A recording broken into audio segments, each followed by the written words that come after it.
Ciao, I'm Giulia, Giulia K. I'm glad you are here. Nobody has visited me in ages. It's been years now.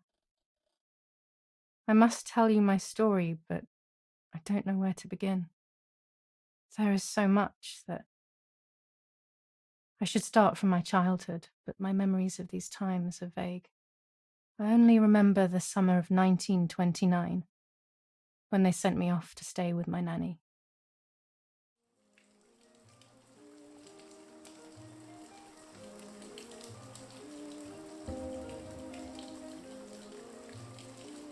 Nanny, will you tell me the story of the White Lady? No, little sparrow. Not tonight. A fog is coming, see? Yes. I know that when it's foggy, the lady kills young women. But why is she so evil? You see, Giulia, pain and suffering can make us do evil things, even if we're not actually bad. Just like soldiers have to kill other soldiers. I like the lady, I've decided, Nanny. She must be in so much pain. The poor dear. She still scares me a little, though. Soon I'll be a young woman, and she could kill me. Does she kill those who love her? Of course not. That makes me feel better because I love her. But what about Martha? Would she be in danger? Your sister is with your mother, so do not worry. Do you miss them? No. I mean, yes, I miss Martha a little, but I love spending time with you.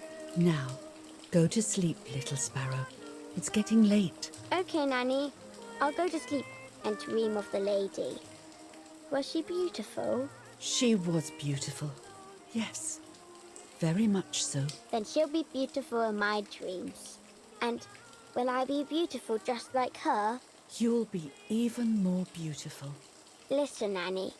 Since the lady won't harm me because I love her, and since you're not a young woman, could you tell me her story, even if it's foggy outside? Please. Oh, please. Then I'll sleep. I promise.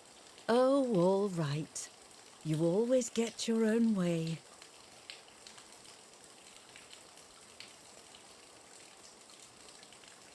I loved Nanny and I loved that story.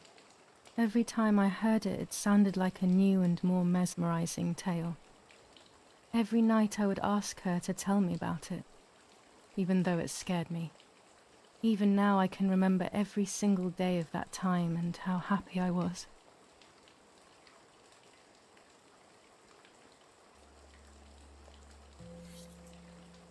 According to an ancient legend, the lakes of the area are haunted by the spirit of a young woman who was killed by the man she loved.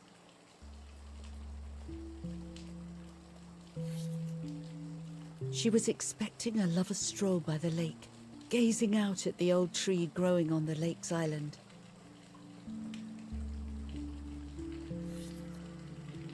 So much hope and desire, but death, not love, was awaiting her.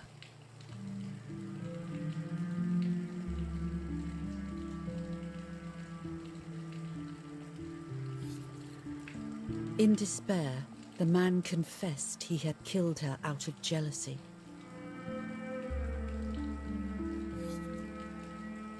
So he was hanged on the small island, in the middle of the very same lake where he had killed the girl.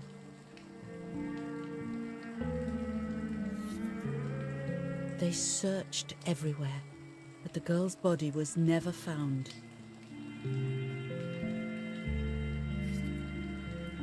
Since then, her spirit, known as the White Lady, has been imprisoned in the depths of the lake. She grieves eternally for the loss of the man she loved. When fog arises, the White Lady is known to leave the waters of the lake and roam the woods, looking for her long-lost love in vain. Within the fog of dawn, hunters have claimed to hear the wailing of a woman in the distance.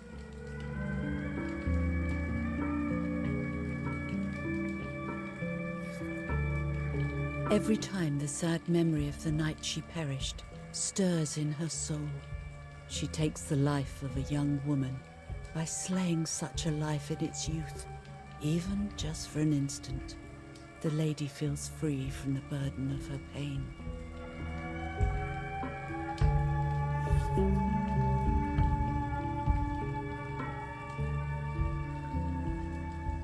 Good night, Nanny.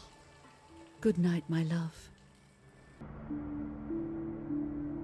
I spent almost 3 years with the nanny, but when I came home, I quickly forgot how to be happy.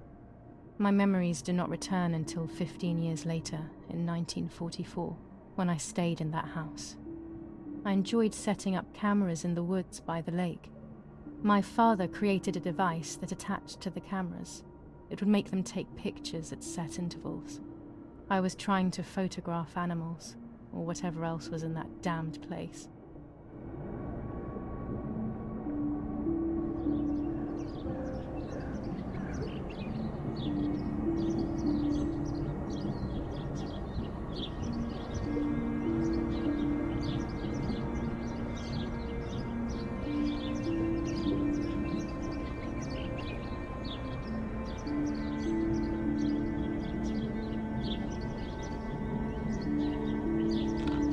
Reel off the film.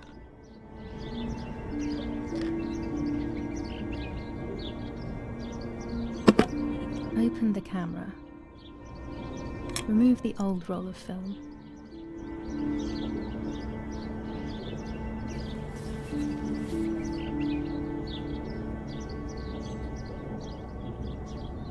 Put the new film in.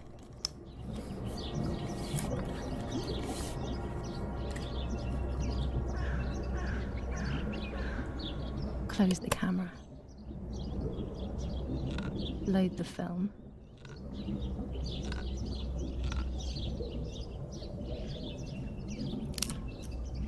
Activate the timer.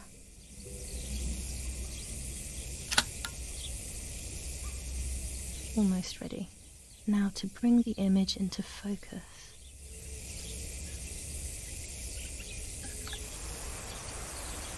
There's something floating on the surface of the water. If I frame it better, I might be able to see what it is.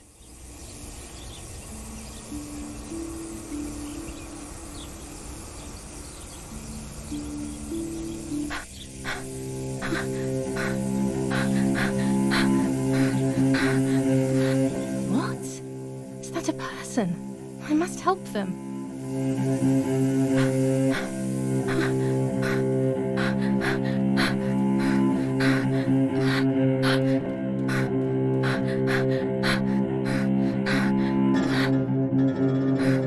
Horrified at the idea that someone might have drowned in my lake. The lake was my world, where I would spend entire days daydreaming. I would lose myself in my thoughts, but that was a rude awakening. So terrible.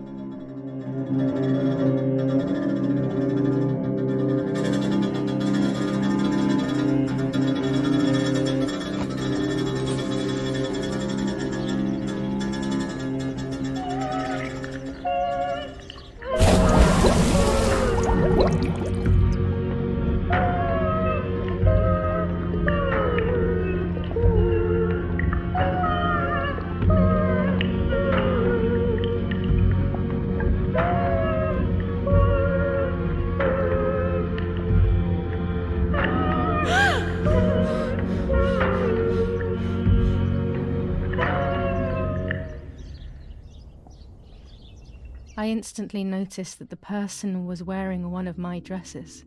I was scared.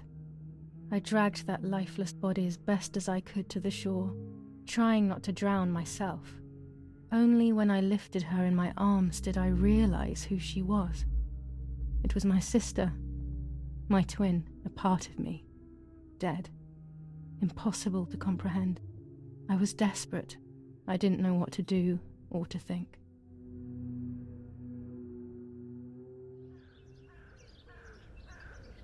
I have to stay calm.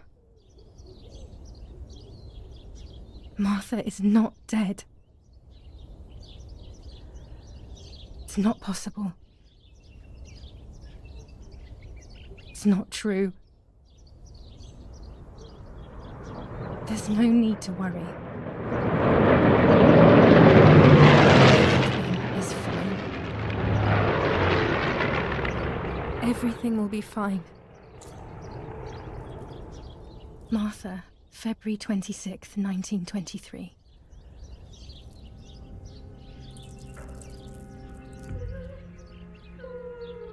Is everything okay? Are you hurt?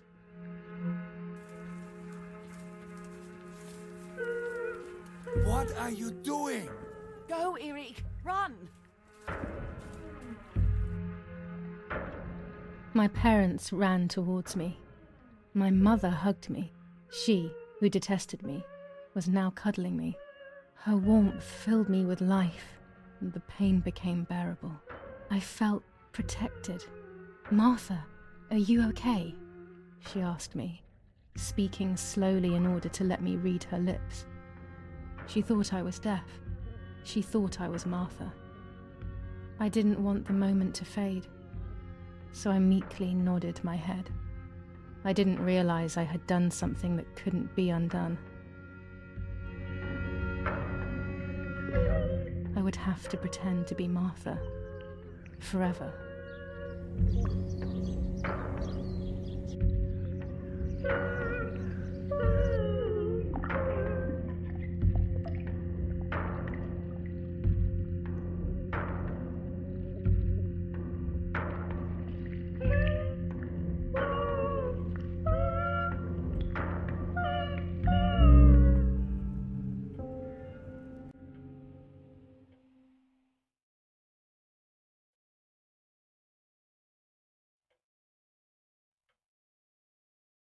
O Lord, who gives life to the dying, let your sacrifice of love be offered for Martha's soul. Into your hands I also entrust my spirit, so that I may be reunited with her in perpetual light, to never suffer the desolation of purgatory. Please grant her eternal rest, O Lord, and may eternal light shine upon her.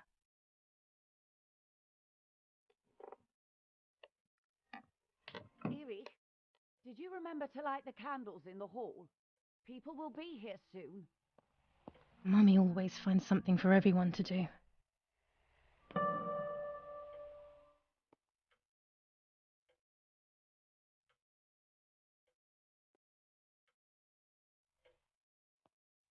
Daddy's oboe. We were preparing a really nice duet together. On the rare occasions he's at home, that is. Daddy, Mummy, and my grandparents. It seems almost impossible that Father is a soldier. Mother would have been more suitable if she wasn't a woman.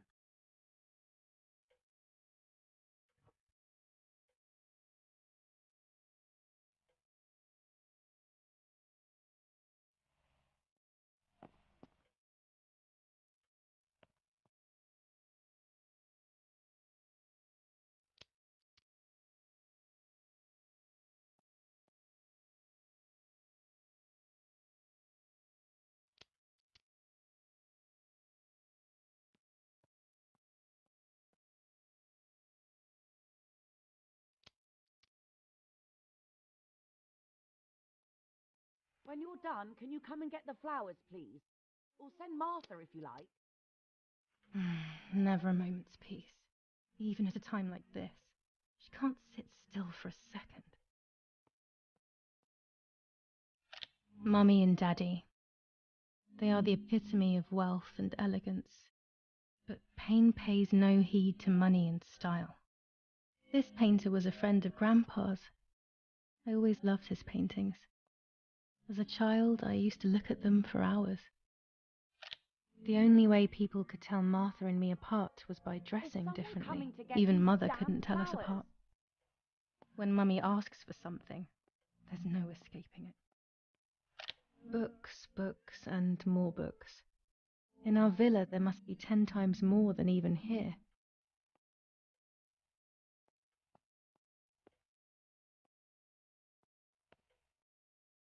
I can't turn it off. We have to listen to the radio all of the time. Any news and announcements can be vital.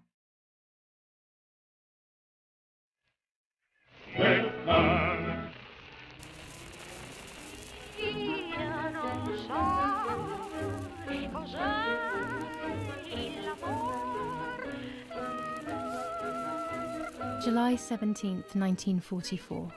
Our family is deeply saddened and is thinking of you during this extremely difficult time. Ernesto E. and family. July 17th, 1944. Our hearts are with you and we share your grief in the wake of the tragic loss of your dearest Giulia. Monsignor Attilio D. Get a move on. July 17th, 1944, Ministry of War. I better go or she'll end up getting seriously angry.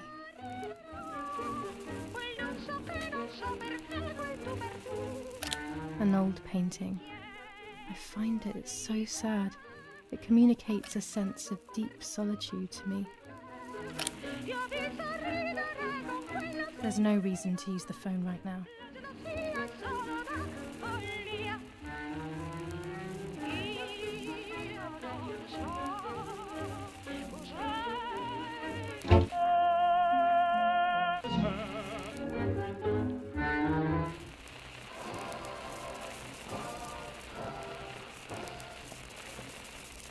Daddy's canes. They are so beautiful, but I can't say why, but they have always scared me.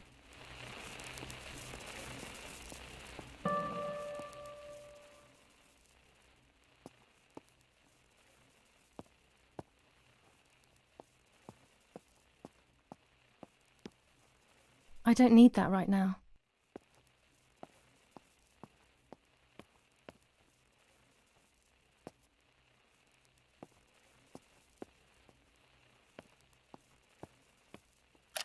Riding bikes around here is beautiful. These are Mummy and Daddy's bikes, though. Mine is outside.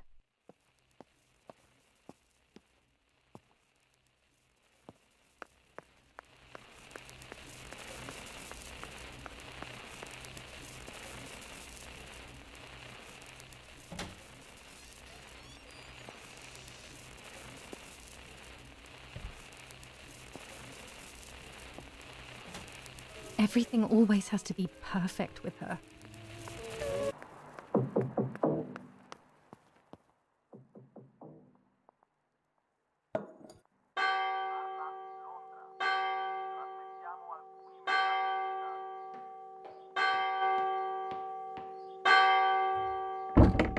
What's happening? Who closed the door?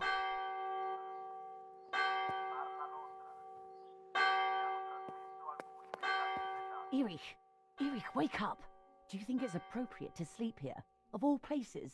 What? Yes. I must have fallen asleep. What are they talking about?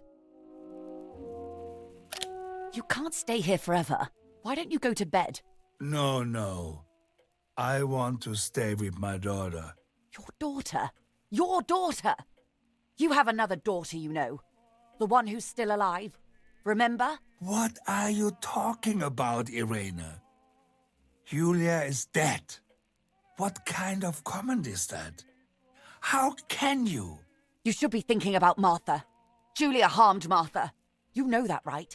And as if that were not enough, she has now also abandoned her. It's the same old story. Everything is always Giulia's fault, isn't it? Her fault for Martha being deaf and for you being infertile. Do you think it's the right time for this? Giulia is dead, Irene. Dead. Someone killed her. Do you realize that? Of course I realize. I get it. Do you think I'm stupid? No one understands it better than me. She always brought problems. Only problems. It would have been better if she hadn't been born at all. You're crazy. I'm the crazy one? Me?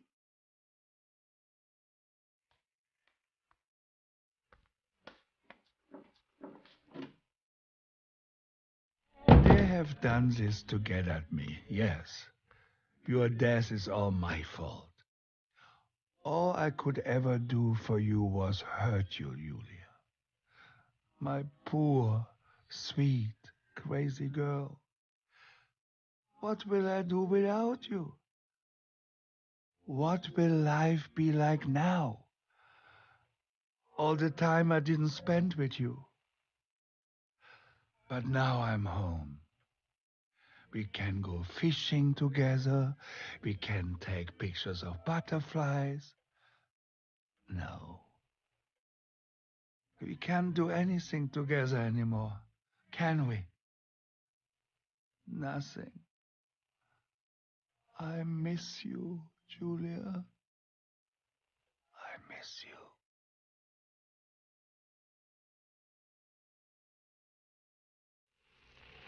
While American bombings continue to devastate the peaceful towns within the Elsa Valley, we have heard some tragic news from the area of La Ramola. The young daughter of German Army General Erich K. was murdered near her home. What possible reason could there have been behind such a cowardly act? This is what the Carabinieri, who immediately intervened, hope to find out.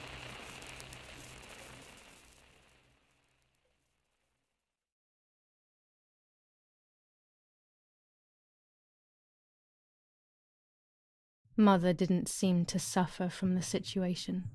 All she cared about was that my death was so painful for Martha. But not having me around anymore must have been a great relief to her. At the end of the day, it was better for everyone that it was me who died. And it was better for me too that people thought that. But the guilt began to consume me. That's when I started having horrible nightmares.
It was just a dream.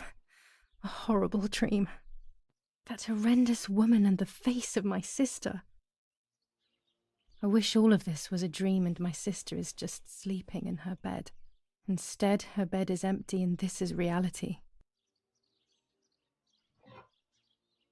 This is Martha and me at the festival of the patron saint. It was only a few months ago, and now...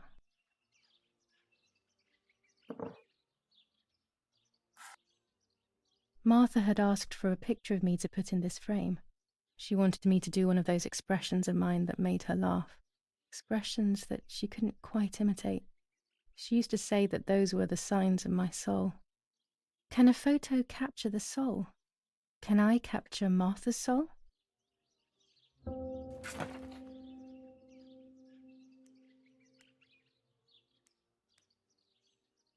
This is Martha's trinket box. It could contain something that will help to figure out what happened.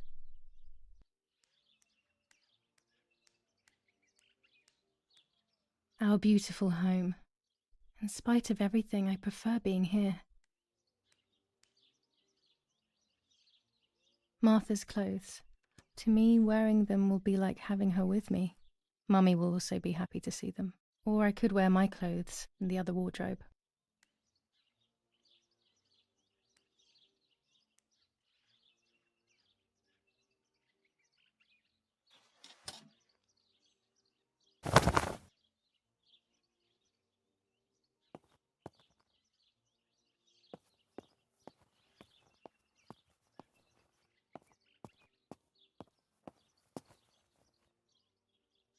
Oh gosh, if Mummy sees this picture, she'll throw it away for sure.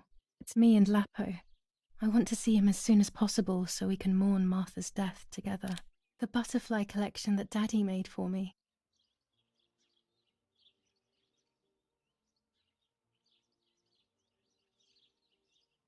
Nanny will be visiting me soon.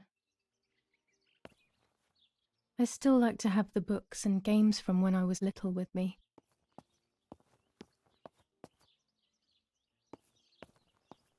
It's me with the nanny. Or maybe it was Martha. No one can remember.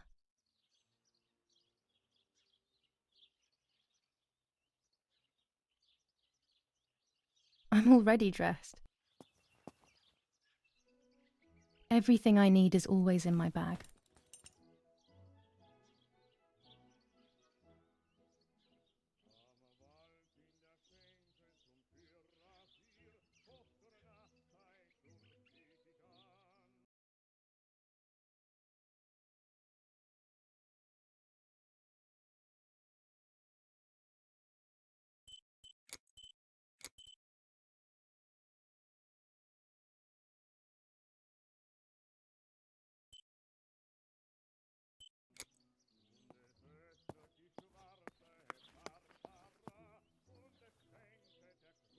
The key to my trinket box.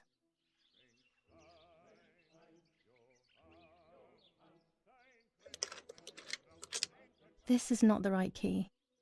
I must get her key if I want to know what's inside her trinket box. It's July 18th. Before I leave the room, I should probably take a good look around.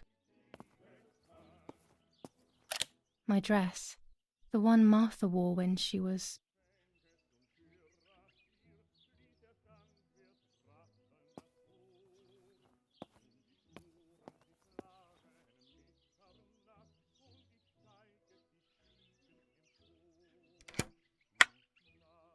Here is my diary.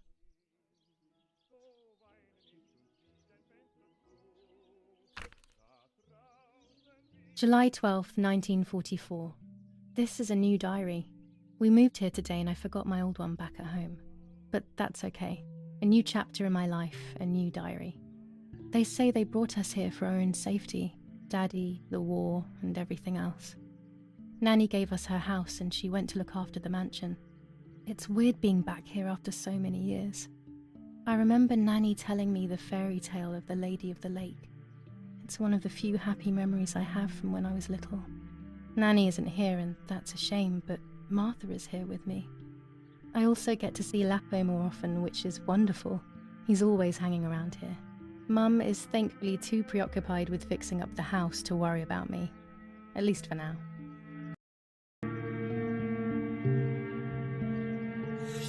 July 16th, 1944. There's something creepy about the woods. Every time I'm at the lake, I get a strange feeling. Maybe it's the legend of the White Lady playing tricks on me. I get weird ideas. I think that there is this presence. Then I think I'm just being crazy. Anyway, crazy or not, I want to take some pictures. I'm not scared. In fact, I'd say I'm excited. I've made arrangements with Martha. She's coming to the lake with me tomorrow to set up 2 new cameras with timers, and we'll see what we can photograph. Not before a good swim, of course. To be honest, Martha doesn't like photography all that much, and recently she's gone off swimming too. But she does like spending time with me by teasing me. Then when she gets bored, she disappears into her books, and I do my own thing. We feel right when we're together.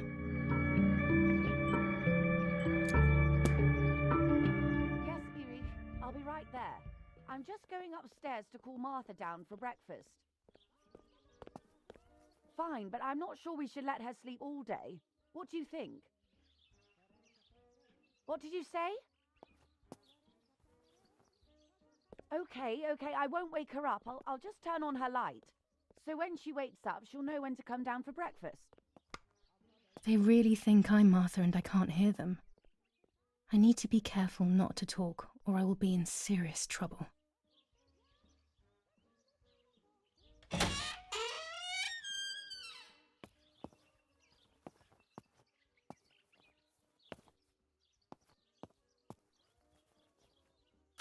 How wonderful the snow is. Unfortunately, it doesn't snow often around here.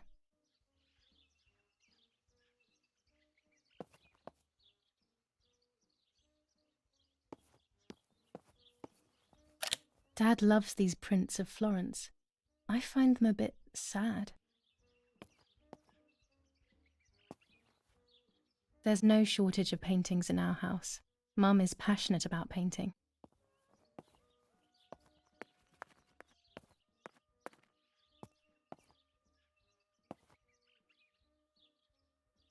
It's locked. Strange. Why did they lock my room? As a child, when I spent those short years with the nanny, this was my room.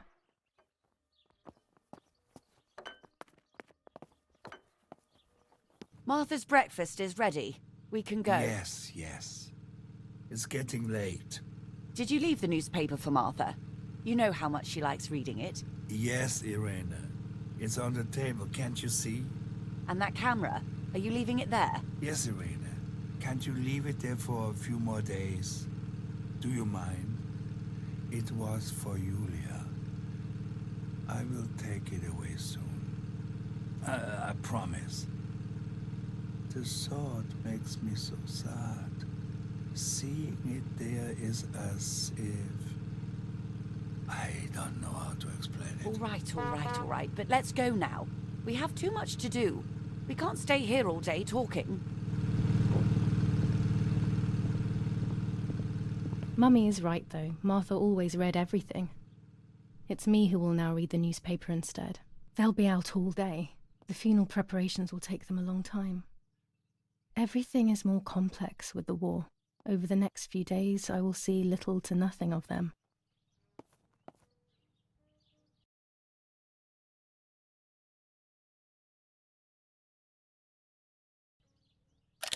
These are our vineyards. My father loved them so much that he constantly took photos of them.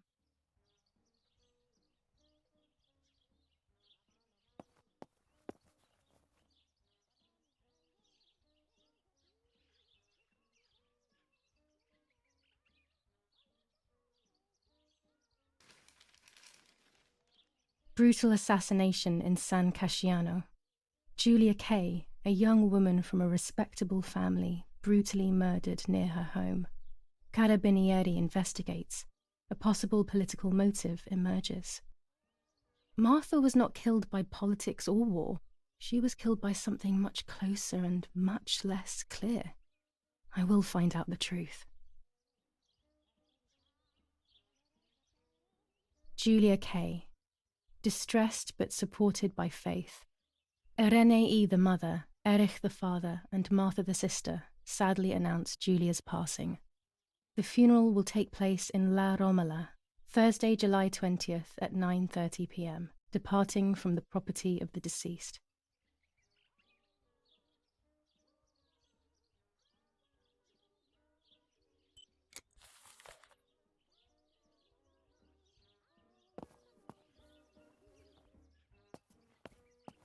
During deep winter, I would go to sleep snuggled by the fire and Nanny would get angry. "Do you want to turn into a piece of charcoal, Giulia?"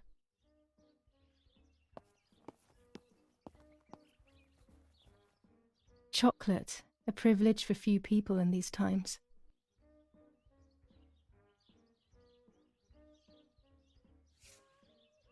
For Giulia, to take more and more photos, Dad.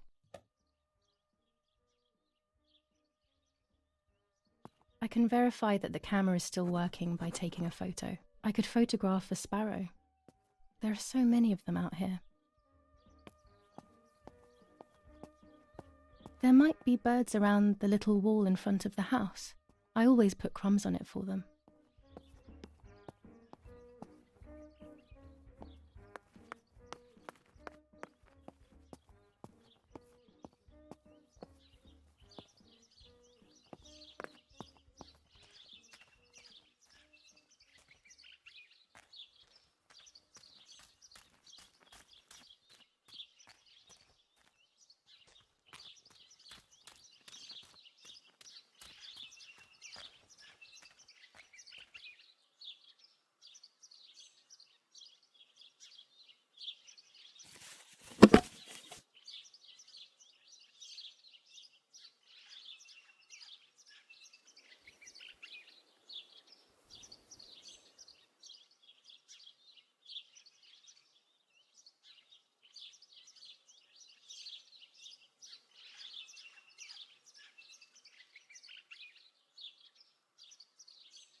Excellent. I've taken the picture, now it's straight to the darkroom in the cellar to print it.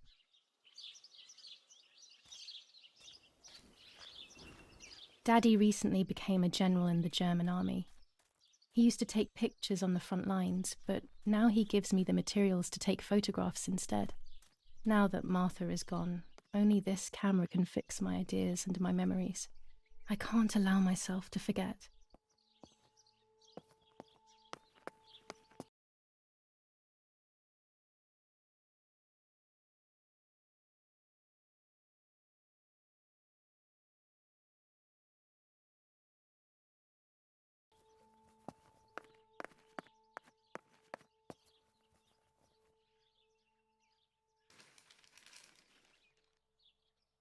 Firm bulwark even in the skies. 159 aircraft of the Germanic defense shot down in 24 hours. Major Russian operation northwest of Jassy. Enemy convoy lost in the Mediterranean. 2 destroyers and 6 merchant vessels sunk. Brutal assassination in San Casciano. Giulia K., a young woman from a respectable family brutally murdered near her home. Carabinieri investigates. A possible political motive emerges. First improvements in food registration. Bread rations increased by 50 grams per day as of April 20th. A kilo more every month of soup ingredients. Reforms to the treatment of agricultural workers and an unexpected distribution of jam.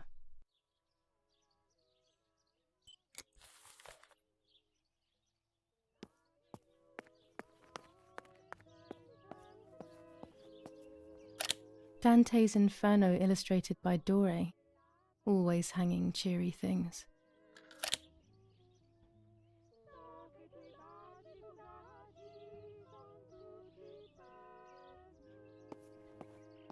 We are so lucky. In these difficult times, pantries are empty and people are going hungry. But with a German general for a father, food is never scarce.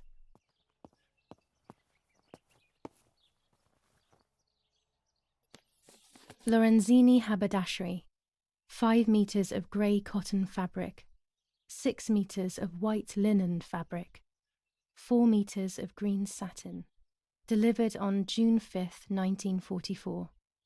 In the event of an issue, contact us on the number 6987. And this red fabric? It's not been mentioned. Could this also be one of Mummy's, or could the nanny have left it here?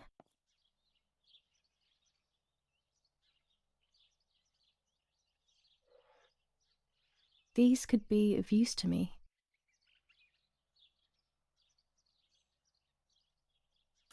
Mummy's sewing machine. She learnt how to sew because nobody else could do it to her liking. Mummy's medicine. Will they do her any good?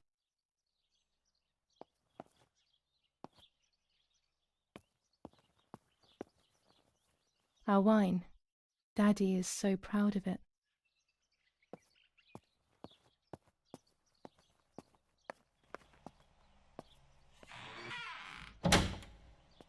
Daddy set up his darkroom here. He doesn't take photos anymore because of his work, but photography is still his true passion. I'm allowed to use the darkroom when I want to.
I can't develop the photo like this.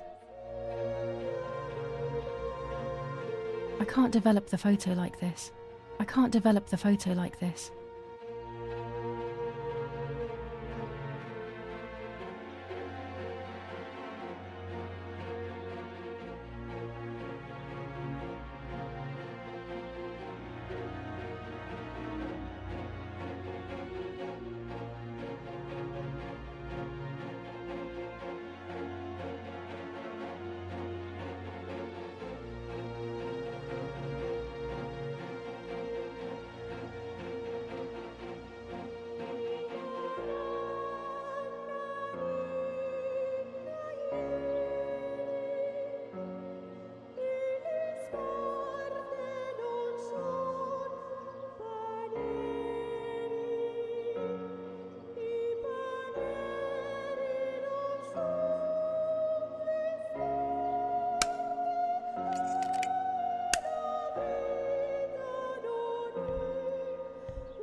Not a bad photograph. It seems that the camera works perfectly. Now I can take a self-timed photo for Martha's frame.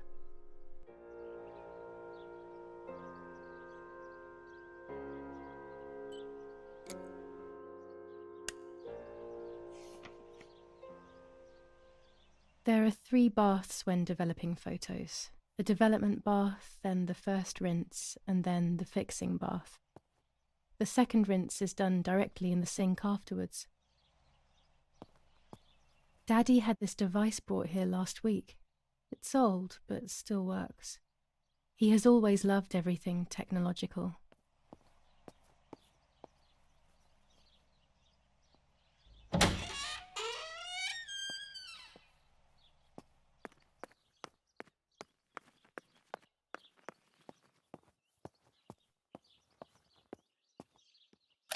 These workbenches fascinate me. I would love to learn carpentry. This is where Nanny's husband made my dolls. The puppets I used to play with were made here. I never knew that when I was a child. They always told me that a fairy brought them. I didn't really believe them, but it was nice to think that. When I was little, these barrels seemed enormous. I thought I could live inside one.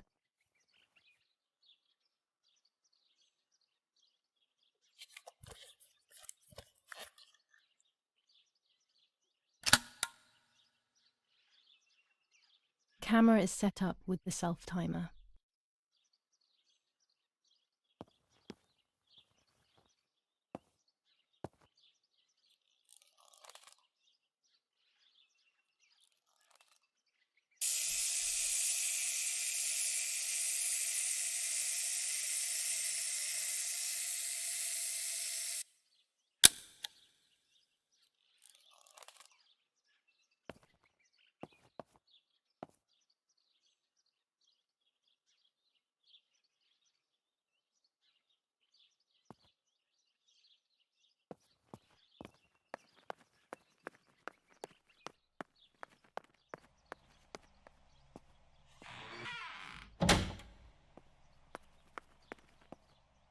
It's always a thrill to develop a photo. You can't see anything at first, yet something invisible is captured on the black film, a kind of ghost. That invisible breath then returns to reveal the reality from which it was torn. There are those who say that photography steals the soul or captures it. That's why they used to photograph the dead, but nowadays almost nobody does it anymore. Even if it's just a delusion, I want to photograph Martha. I want to have a small reflection of who she was with me, but I have to do it secretly or they'll think I'm crazy.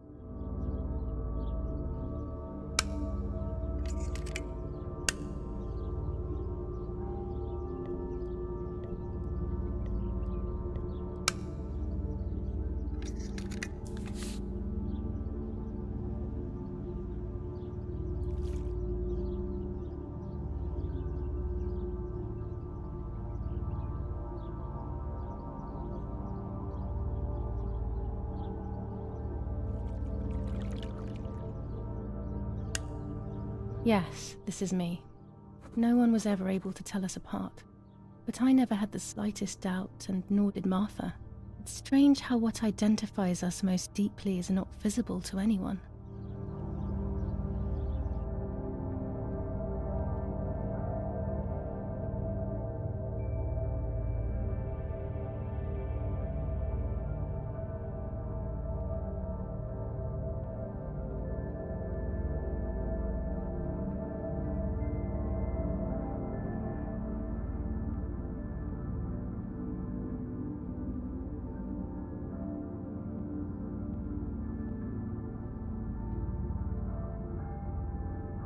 I was obsessively thinking about Martha and what had happened. But suddenly, a thought took control. The memory of that day at the lake was becoming more and more like a dream when, after awakening, the image becomes more and more faded. Could it be that the memories were a figment of the mind? Had I been the one that hurt my sister? I had always envied her, and now I had taken her identity. I experienced a suffocating pattern of thoughts. I decided to go straight to the lake to retrieve the film rolls. They would tell a different story, I was sure, but deep down, I kept hoping they would confirm my fading memory. Of course the door is locked. The keys aren't hanging on the lock as usual, then they will be in Daddy's study. We live in fear now. My parents are not going to let me go to the lake anymore after Martha's death. So this is the right time. I need to know. The self-doubt I feel is eating me up.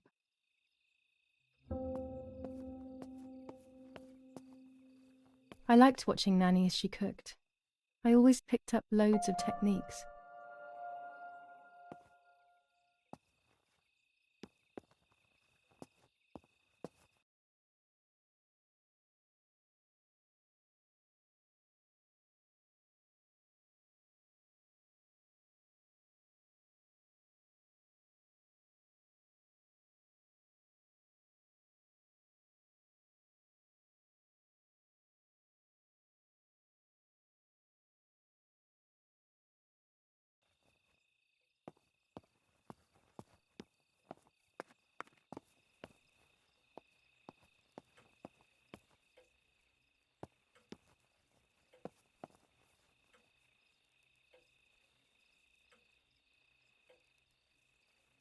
It's dark and I can't turn on the lights.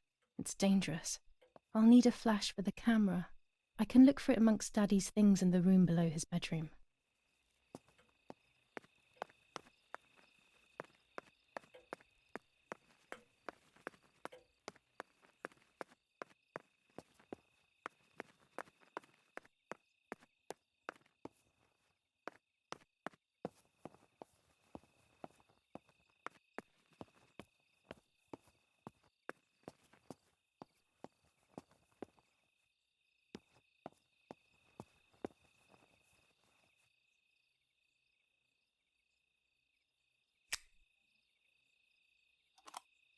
Here's the camera flash.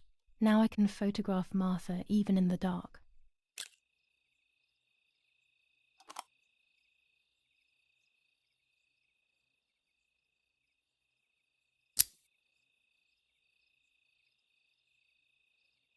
Daddy's stuff. War maps. I've heard everything will play out on this new defensive line.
What the hell?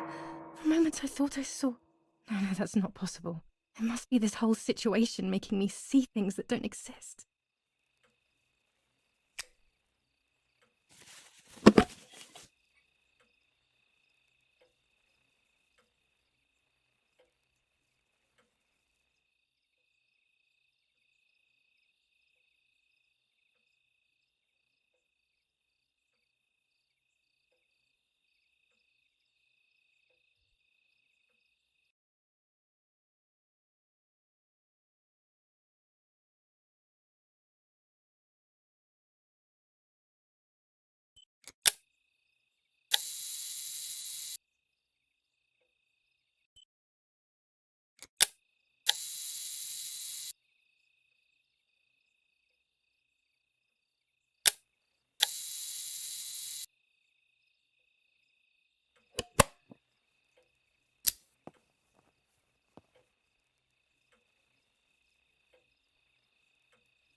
be nice to have you always by my side, even if it's just a picture.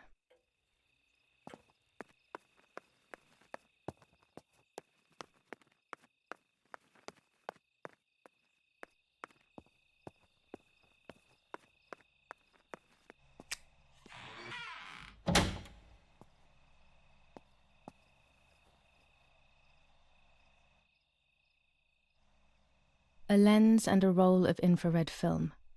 They can photograph what the naked eye cannot see.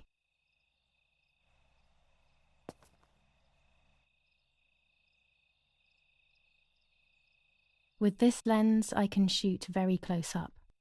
Orange filter. When there is fog, it improves the image by giving it some contrast. Blue filter. Ideal for indoor photos.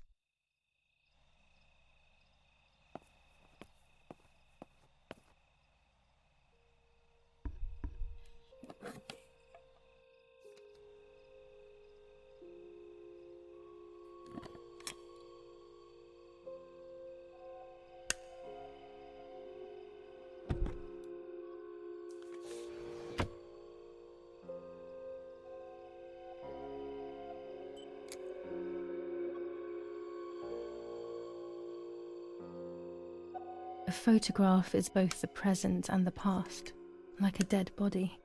I don't know what I'm expecting. Maybe it's silly to think you can capture the soul of someone who has died.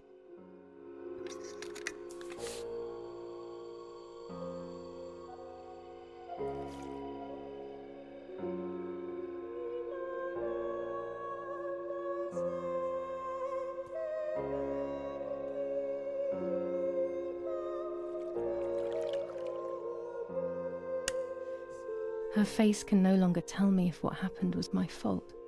I should have known that already. All I can do is head to the lake and get those rolls.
I came here to fish when I was little.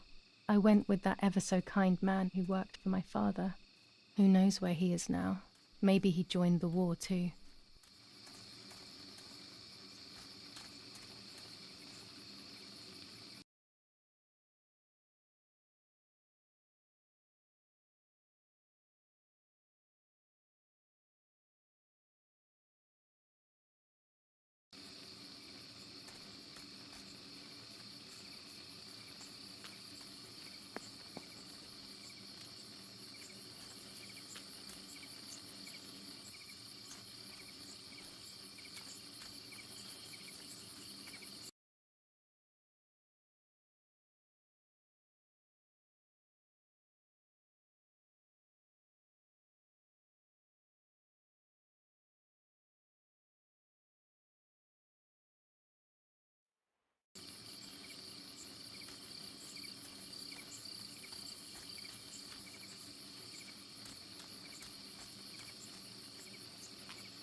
I love the night, but this night scares me.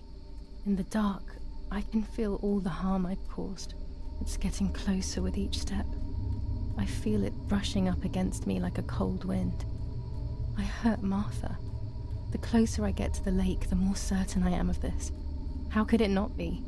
I killed her to steal the love that everyone felt for her but didn't feel for me. How could I have done such a thing?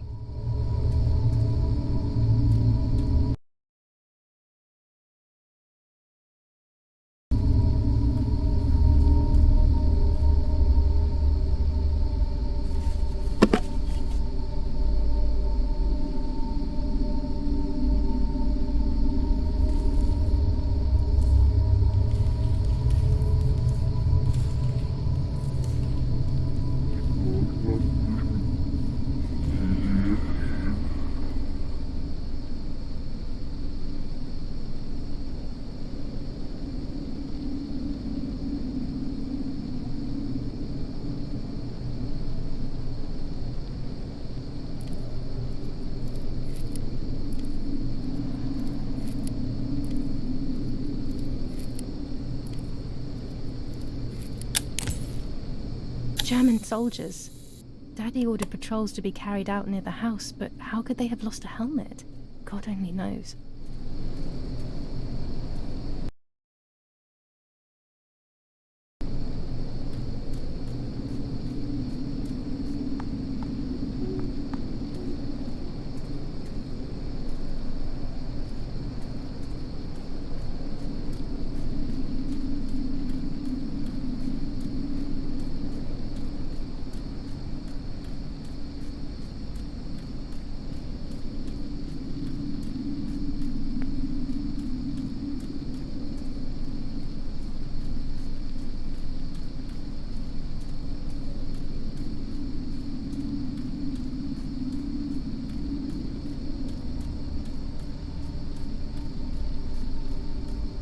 Oh no! Damn lamp! Luckily I still have my lighter with me.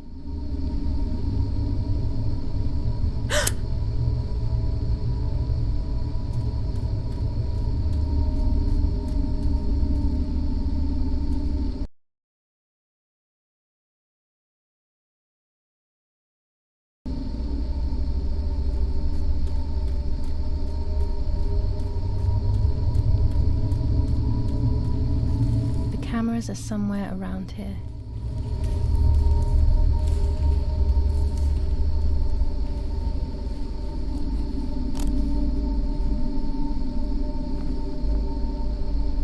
Two cameras left.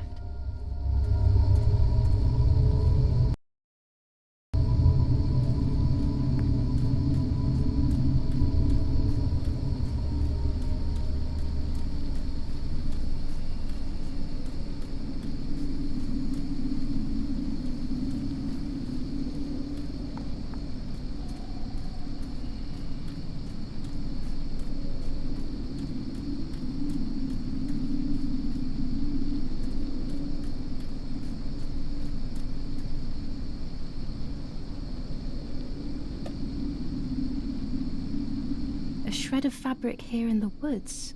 How strange. Let's take a photo of it. One more camera to collect.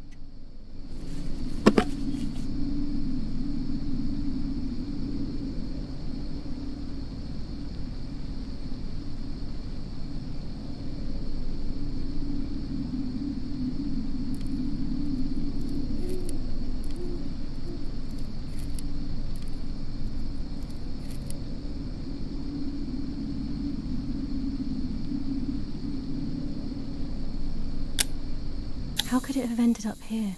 It looks familiar.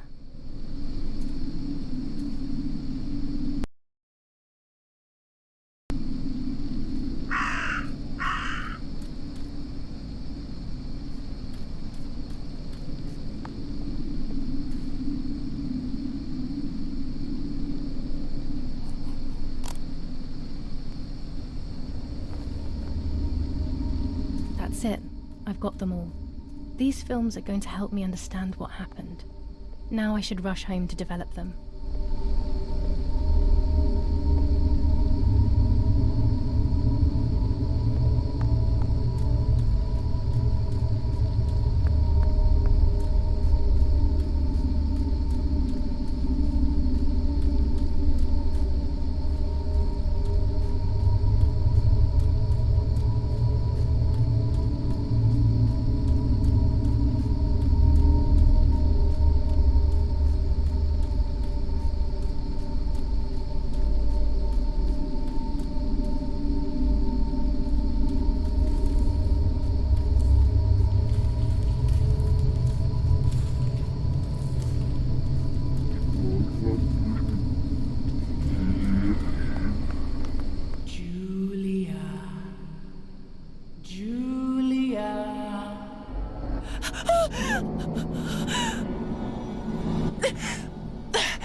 Oh, yet another nightmare.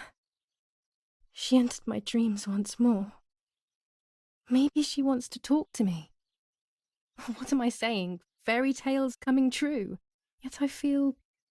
No, these are the thoughts of a crazy person, and I'm not crazy.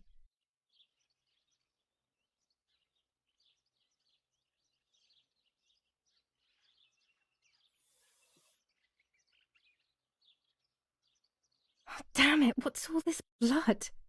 I'm not Giulia, and there's a lot more than usual. What's happening to me?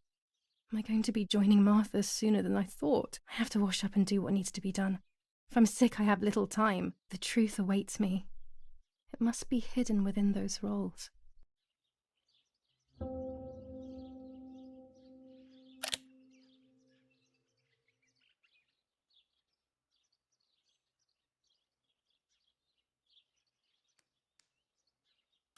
Scary fairy tales.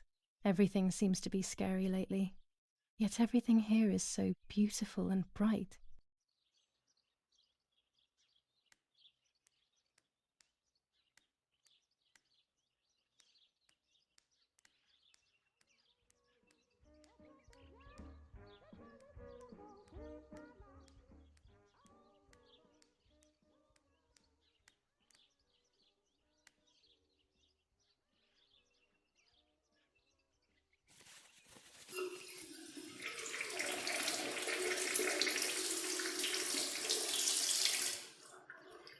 That's better. But I still don't understand all of that blood. That's never happened to me before. But I'm not going to tell my doctor. Otherwise he'll make me stay in bed and rest.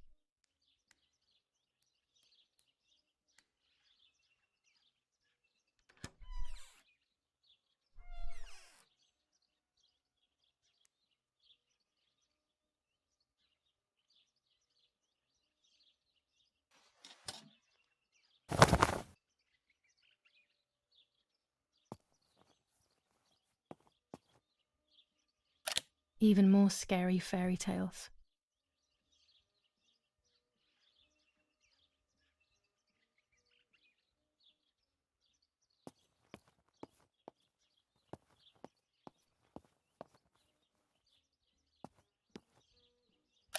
Here's the whole family together. A very rare thing indeed.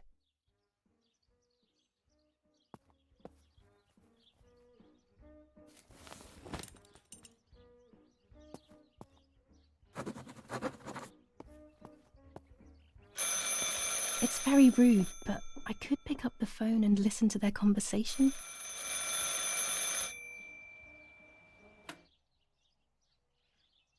How are you doing today, Rennie? I'm worried, Father. Very worried. We found more partisan tracks in the woods, right next to the house. That Lapo, I suspect he may be involved in the death of... No, please don't say that. It's not possible. I know the boy and I don't... Father, anything is possible in these dark times. Anything. That boy didn't even come to say goodbye to Giulia. Didn't they love each other dearly? He must be terribly scared, and Giulia always used to say that. Yeah, sure, she used to say they were just friends, but you know too, right? Friends are not supposed to do such things, Father. Or are they? But anyway, you're defending them both. You, my husband, and even the nanny who, deep down, is a good woman. The nanny. I believe the nanny is the one who hurt Giulia. With her evil passion for those cards. They are cursed things. I hope you made them disappear. Of course. I keep them safe in my room. Anyway, you must forgive me, Father. I have to go. They've come to pick me up. Have a good day. You too.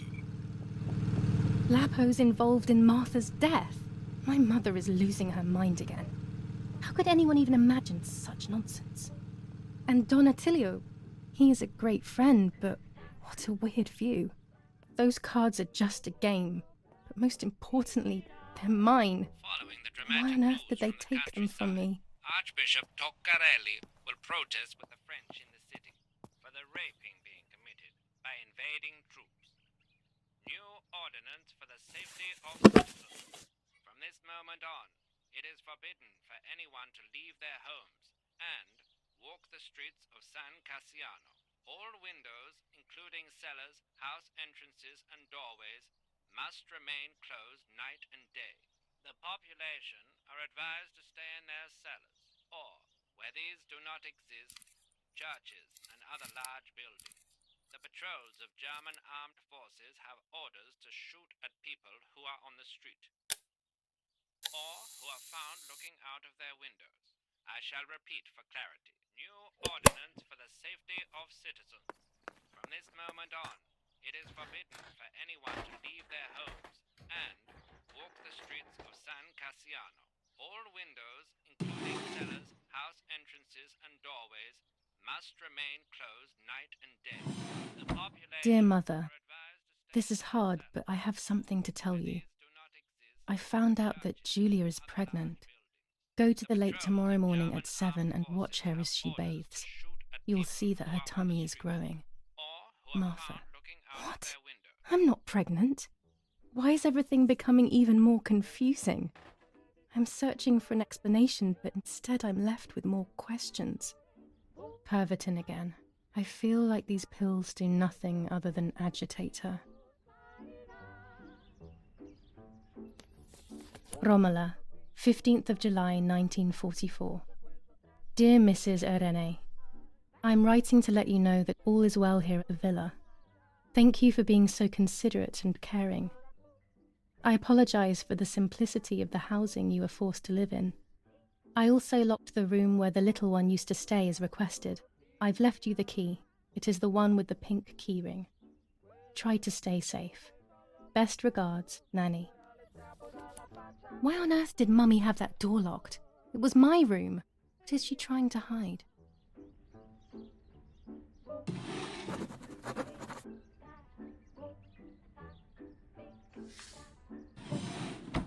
Here are my cards. Nanny and I always used to play with them. She would predict my future and I pretended to predict hers. The future was always good for everyone. Maybe when she read them, she saw my true future which she hid from me. Or more likely, these cards are actually just a stupid game to reassure and deceive oneself with. But deceiving oneself is sometimes necessary. How can we live happily otherwise?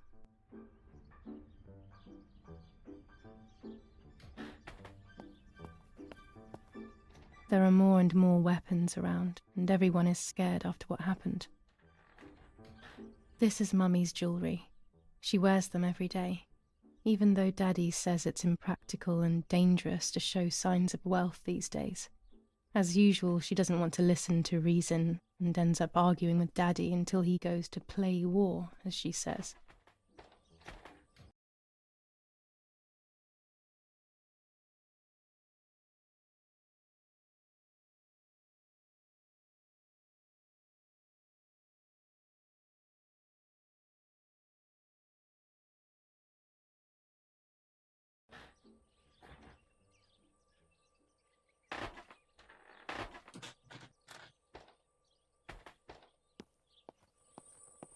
She leaves them everywhere. I think she's having too many and too often.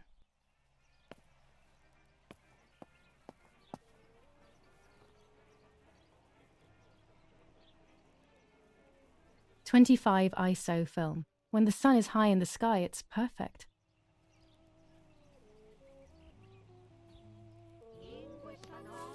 General Edict K. New rules on curfew and women's behaviour. German command of S. Vincenzo Arturi. Telephone number 1185.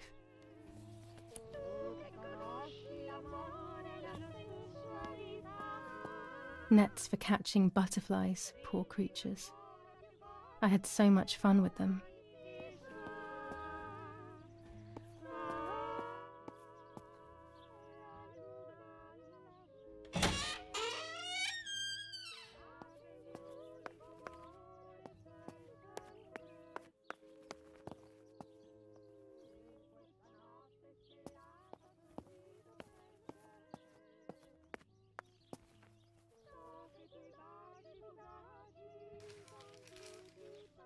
The Superior Commander of the German Federal Armed Forces announces 1.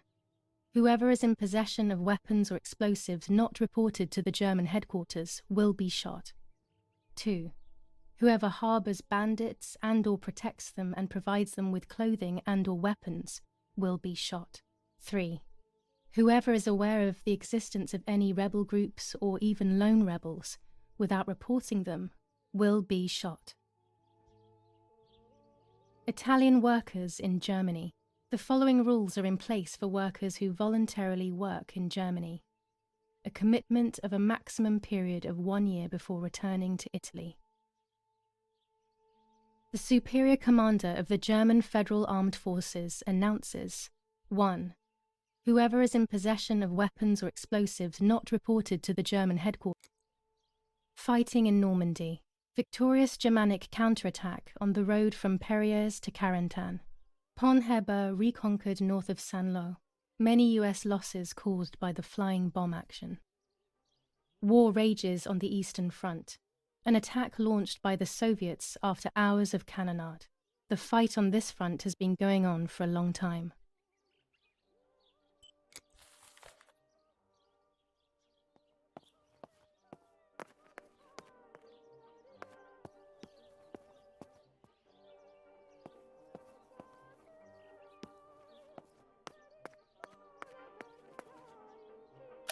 One of Daddy's many photos.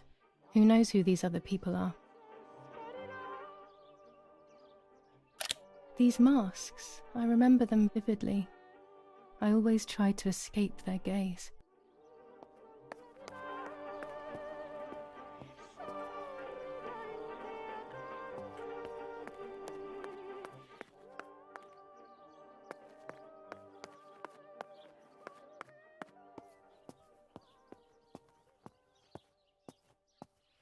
This fabric is not new to me, yet I do not think I have ever seen it in the house.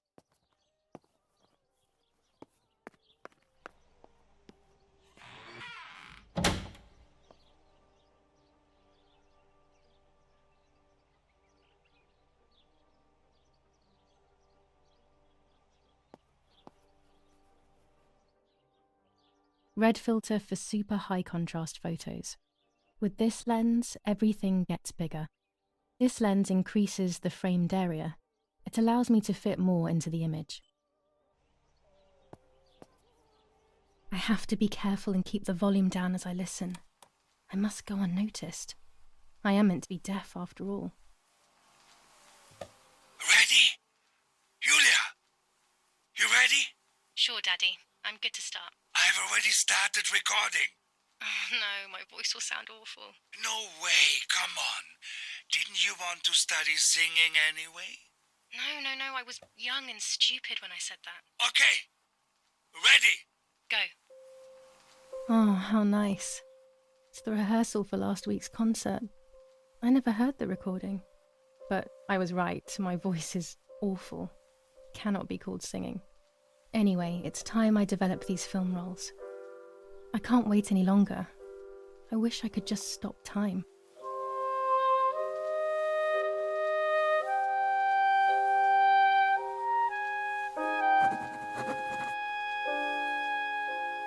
These images could change everything. I cannot bear the fact that I may have hurt Martha. I would rather die. Damn my head and these memory lapses. It's such a pain not remembering. It's like getting lost inside yourself.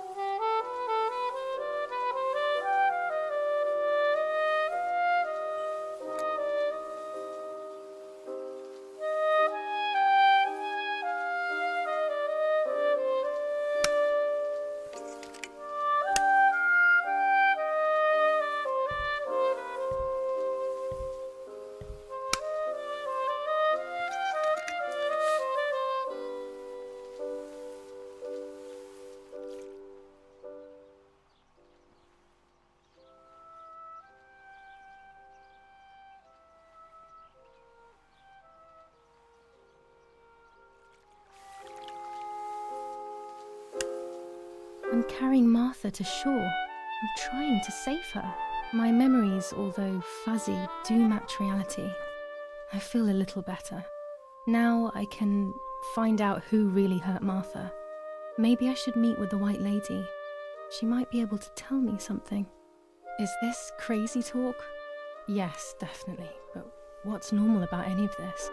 Maybe you have to be a little crazy to get anything done.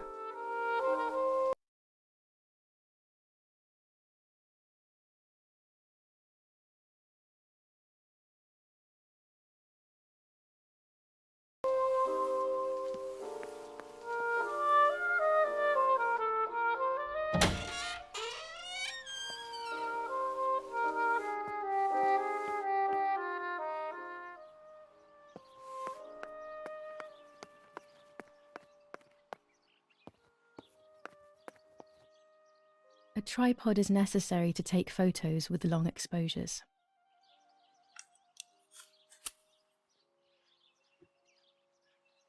I have found what I need to take infrared photos.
What is this, a joke? Maybe someone wrote on the film? Also, what does that even mean? Light, like divine light? Something to do with religion, maybe?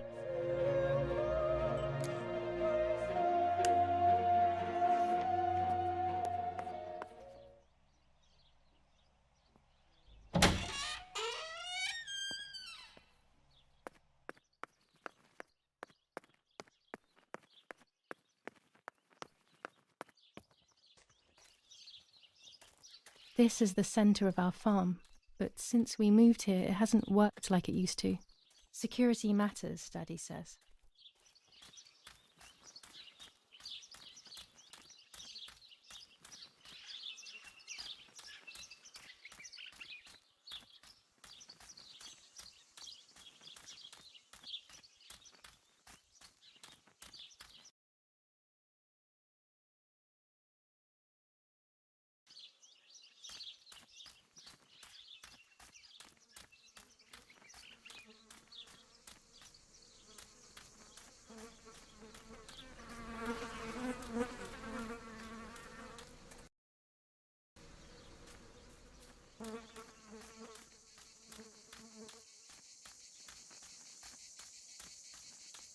Los, schnappen wir uns diese...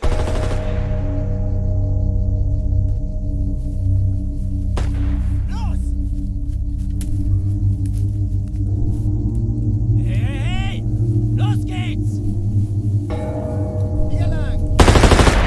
Hier drüben! Oh, hey! Vorwärts! Hier! Sie sind da lang! Verdammt! Los, laufen! What is going on here? What are the soldiers doing? It's dangerous, I know, but I want to follow them and see what's happening. Verdammt!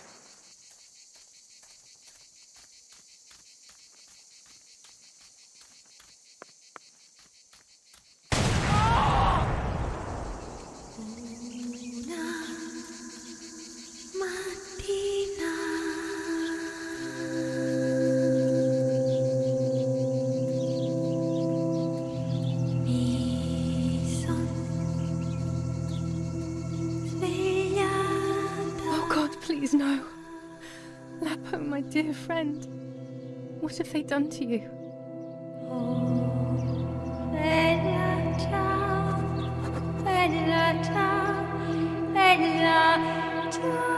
Your handkerchief was the symbol of what you believed in. At least that is left of you.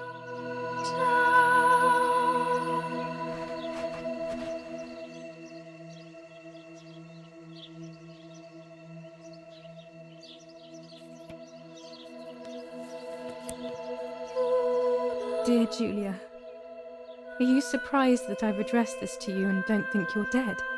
Everyone calls you Martha now, right? I know you too well. I can never understand why no one else can ever tell you apart. Not even your own mother and father. Martha is gone and I cannot reconcile myself.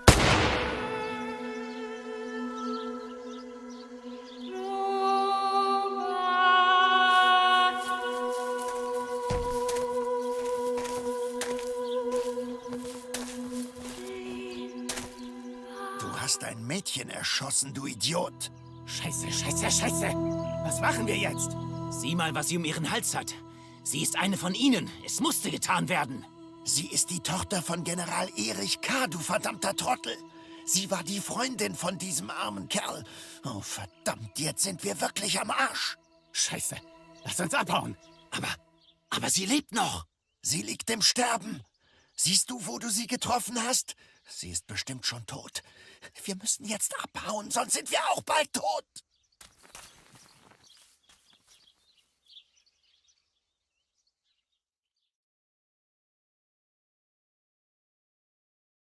I'm dying, I thought, but strangely enough, I wasn't afraid.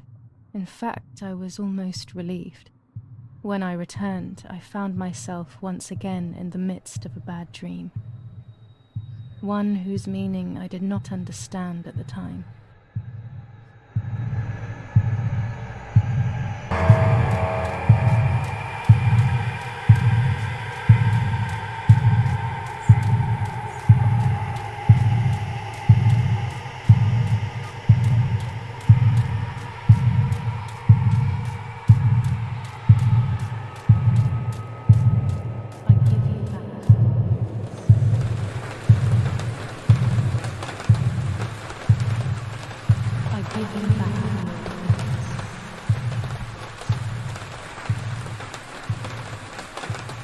give you back your parents. I give you back your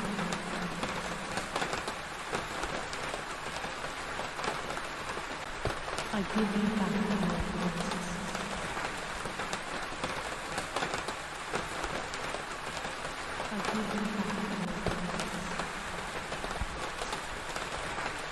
I give you back your parents. I give you back your parents. I give you back your parents. I give you back your parents.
Two sisters were destined to die.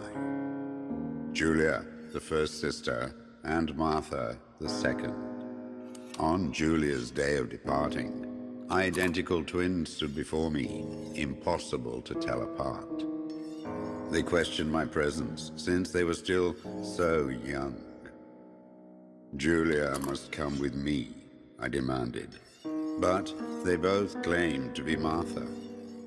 I explained that Martha's fate was soon to be the same, and their games were useless. I didn't have time for it. The war was keeping me busy. But they didn't concede, and instead kept insisting. Can we follow you together? No, impossible. Are you sure Martha will die too? Nothing is certain in wartime. What if the wrong person went with you? Then you would have cheated death. One would die unjustly, and the other would simply be delaying her fate. They discussed amongst themselves, then hugged before one of them came forward. She stared in a determined, almost threatening manner. I guessed it was Martha sacrificing herself, giving more time to her sister. But I stayed silent, not to reveal their failed deception. No one lies to the face of their own death, so I asked how their choice was reached. We drew lots by throwing a medallion, she said quietly. They had trusted in fate. Oh, how naive they were. They knew fate plays by its own rules, which is true, but it is also my ally. Fate never would have allowed the wrong girl to follow me. In that case, my work was done. She must have been Giulia. However, little to my knowledge at the time, that blasted medallion had the same name engraved on both sides. Martha's. So, my first assumption was correct. They were too damn smart, and had fooled both fate and me. One thing is for sure. I'll put things back where they belong. I will correct my ignorance and give fate back its blindfold.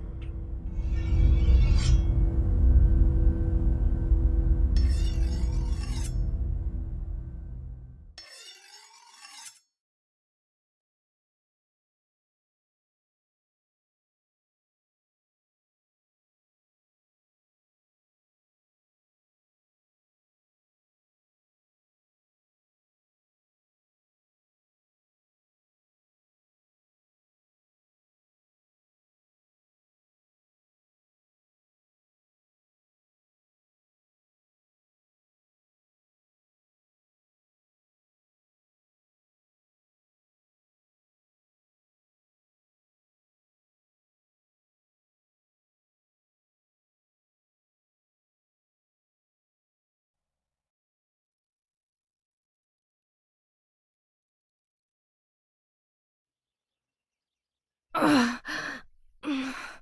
Damn, this hurts so bad. I can hardly breathe.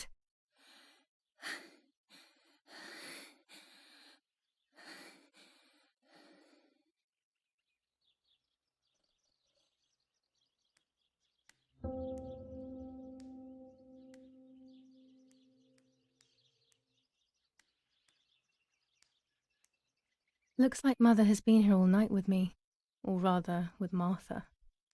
She even left her medication behind. She can't live without that now.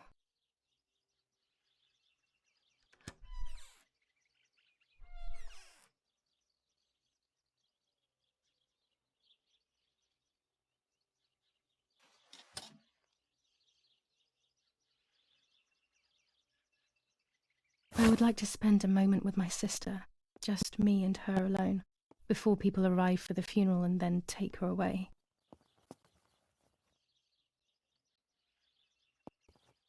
No, my bag is not here. My diary.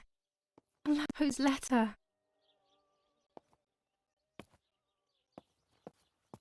How is she? How is my daughter? Please, doctor. Please give me good news. It's a miracle she's alive, Eric, but she will be all right.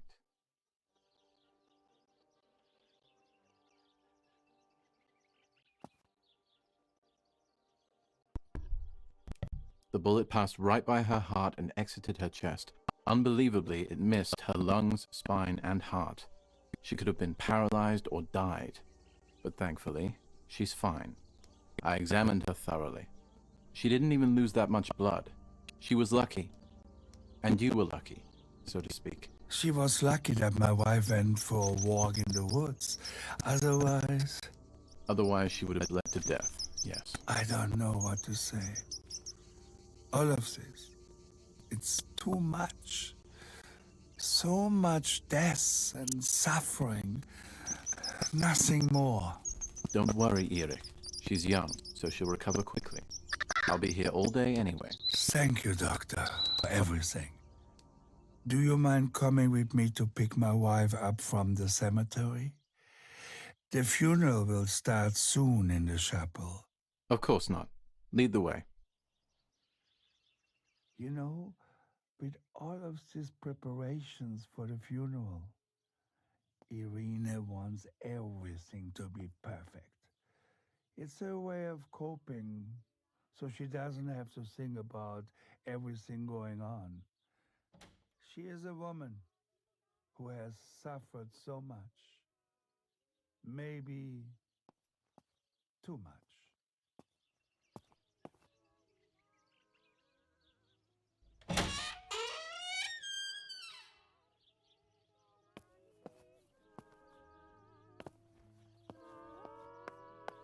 Violence against citizens continues in La Romola, and once again General K's family has come under fire.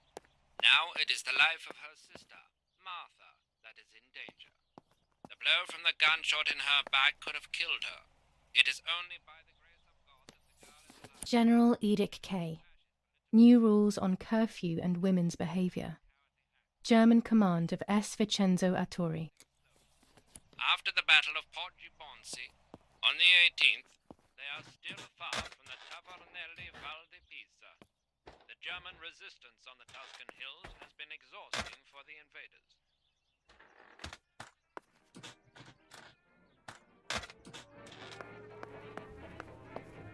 What if the bag is here somewhere?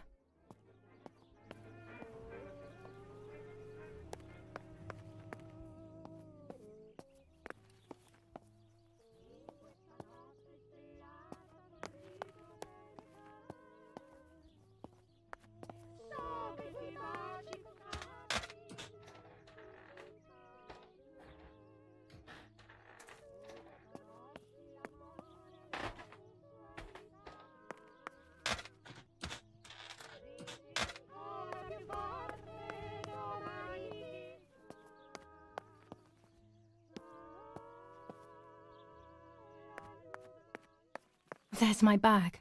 Thank God.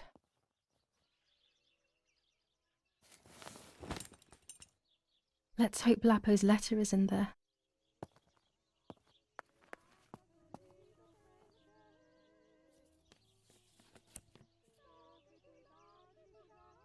Dear Giulia, are you surprised that I've addressed this to you and don't think you're dead? Everyone calls you Martha now, right? I know you too well. I can never understand why no one else can ever tell you apart. Not even your own mother and father. Martha is gone, and I cannot reconcile myself to that fact. I have to stay hidden, and sadly I can't run to you, even if I would love nothing more than to hold you tight and cry together. No words. I just want to be close to you. Can we meet in the barn tonight? I will try my best to be there around midnight. Don't be alarmed, but if things get ugly, please remember this number, 6934. He knew he was in serious danger, but what about the letter? I had it in my hand when the soldiers ran off. Mummy found me, and if she's read it, well, she hates Lapo, and now she must know who I am. No, she probably would have left me there to die. She'd rather have no daughter than the wrong one. Before I passed out, I must have put it back in my bag. There is no other explanation.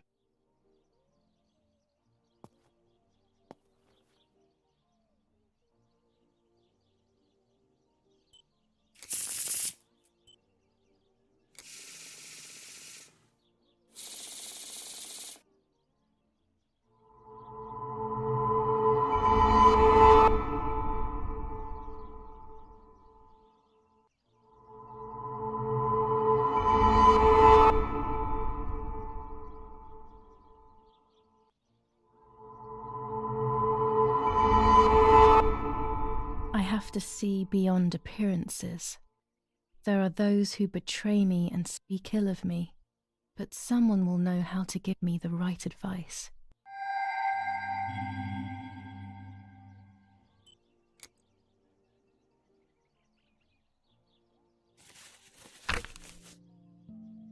July 18th. Everything has changed. I feel like a different person. The best part of me left with Martha. My enthusiasm, my desire to live, and the will to joke around. I find myself alone, left to my own devices, confused with no desire or expectations. I was handling the cameras at the lake and there was a floating body on the water. I don't remember what I was doing before. Yet another memory lapse. That lifeless body was Martha's, my sister. Mummy ran up to me and hugged me, thinking I was Martha and that I, Giulia, was dead. I didn't correct her mistake, and now it's too late. If they find out I have been fooling everyone, I don't even want to think about it. I feel terribly guilty pretending to be Martha, pretending to be deaf. I took the photo for Martha's frame. I know it's too late now, and I felt incredible pain placing the picture. I said goodbye to her forever in that moment. I realized she was gone and there was no going back. I must do one thing for Martha. I must find out what happened. The partisans couldn't have killed her. That's just ridiculous. Lapo is my friend and he is one of them. He loved us so much. We know all of them, so it's just impossible.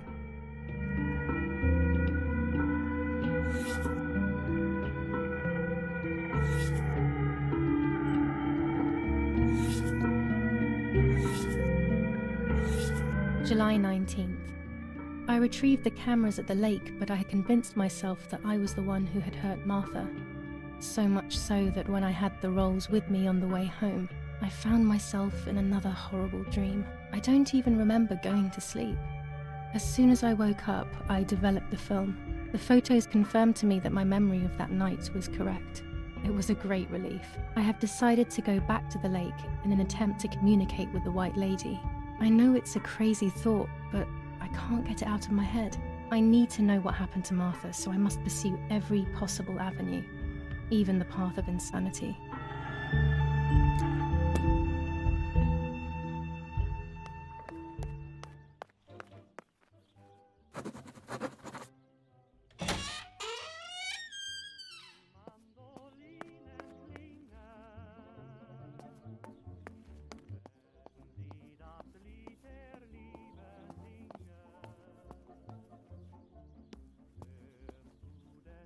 These plates are not ours. Nanny left them here.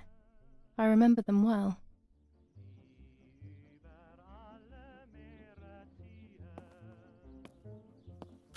Daddy says that our wine, which is produced here, is extraordinary. I hate wine. I prefer beer.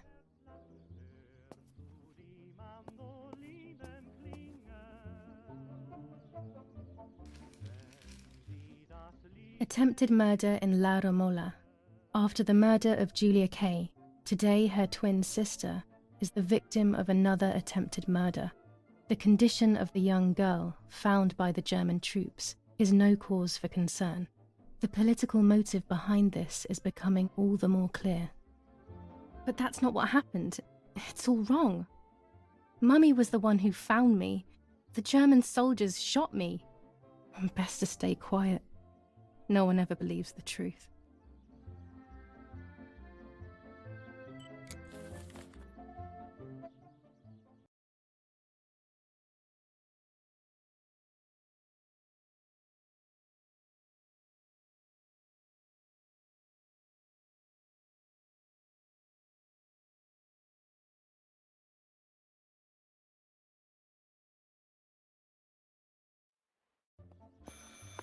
I should pick up the phone but remain silent.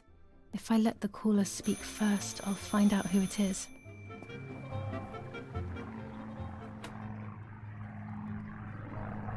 Hello? Ma'am? Can you hear me? Is there somebody there? Mr. Eric? It's the nanny. I can confide in her. Nanny? Hello, it's me. What? Hello? Oh my lord. I must be dreaming or something. No, Nanny, you're not dreaming. It's really me, it's Giulia. Oh my God.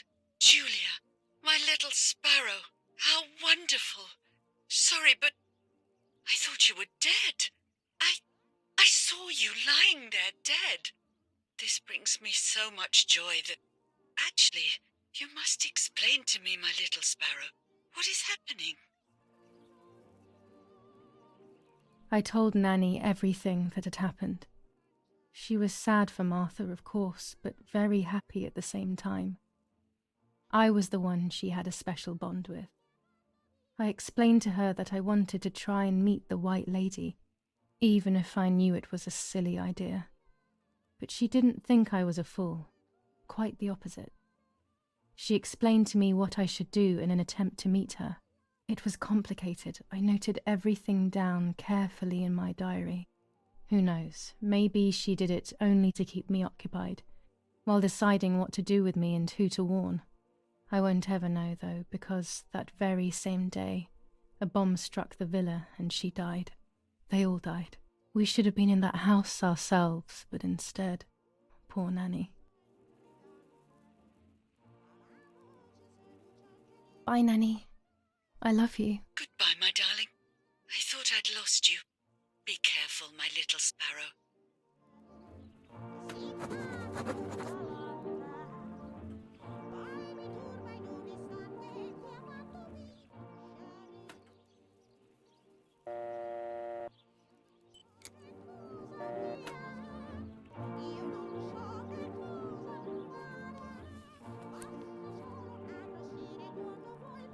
Dear Giulia,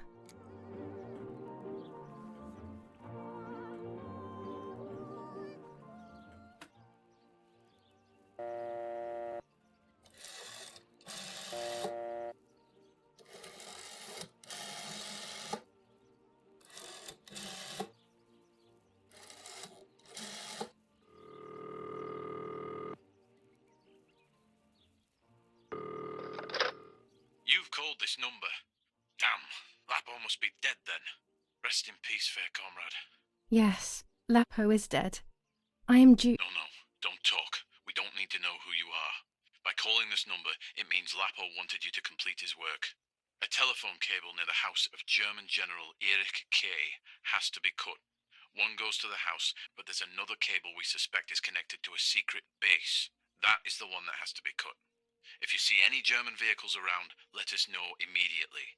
We won't use this number anymore. It's dangerous. Use a telegraph. That will be safer. I hope you know how to use them. Otherwise, you'll have to come up with something. This is important. Frequency X. Before the message, telegraph "Town on fire" to identify yourself. Long live the homeland. Long live the liberation. Should I sabotage the cable and become a spy? I don't know. My father is German. It would be like betraying him even though he himself hates this war. But what happened to Lapo and those guys? If I can save someone's life, maybe I should try. Or maybe I can talk to Daddy about it. He may be able to advise me on what to do. Don't even know the first thing about all this. What were you thinking, Lapo?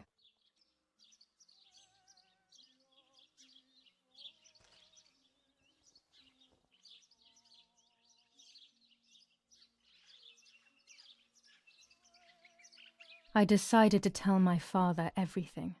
I loved him very much, so I couldn't do such a thing in secret. I didn't understand anything about these things. I would have acted without knowing what I was doing. Daddy told me to agree to their requests and report everything back to him. He implored me not to get myself into any trouble, like all fathers do. To cut the cable, I will need sharp scissors. Tailor scissors should be fine.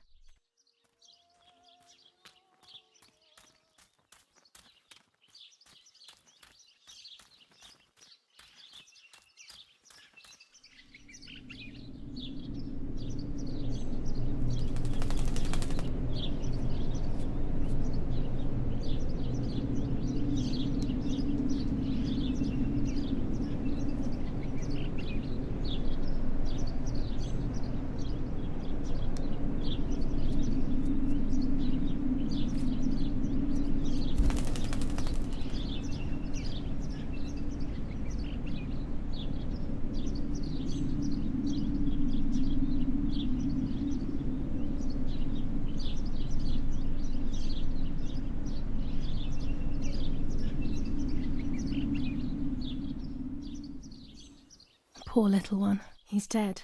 Poor little guy. His place is by Martha's side.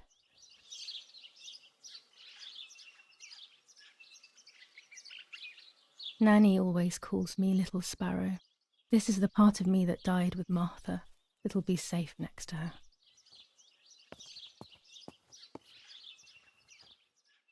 Here, Martha. This is my heart. Carry it with you. I'm starting to understand how painful your condition must have been. Not being able to properly communicate with anyone is becoming increasingly difficult. I envied you, but I did not see your suffering. I did not understand your courage. I miss you so much, Martha. I'm not worthy to dress in your clothes. There's only a few signatures from my funeral. If people had known that it was actually Martha, there would have been far more. I'm sorry that I took this from you too.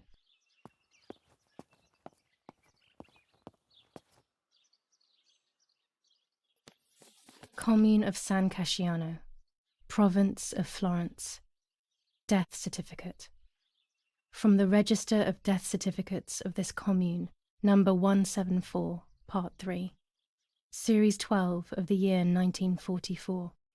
It is certified that on the day of the 16th of July of the year 1944, Giulia K. has died, resident of Via Perciabaya, born in La Romola. On the 26th of February 1923, the daughter of General Erich K. and Irene K. Don Attilio D. will give the funeral, and the esteemed Mr. Alberto M., who will look after the burial in the cemetery of La Romola.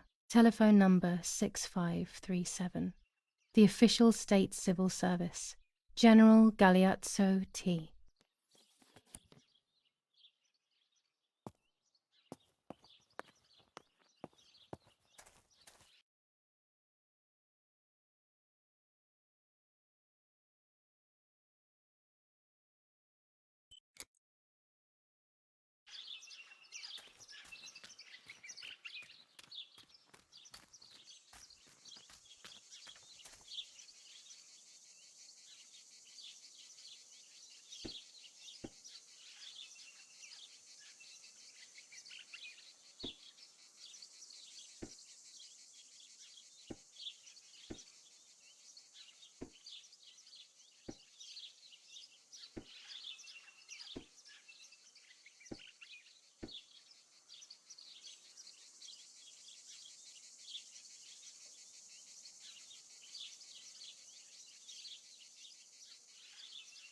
German tank!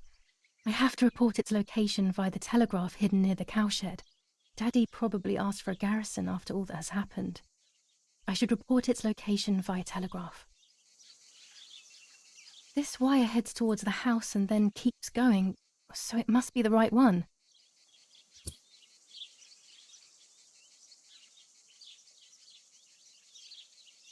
Now all that remains is to go to the telegraph near the barns.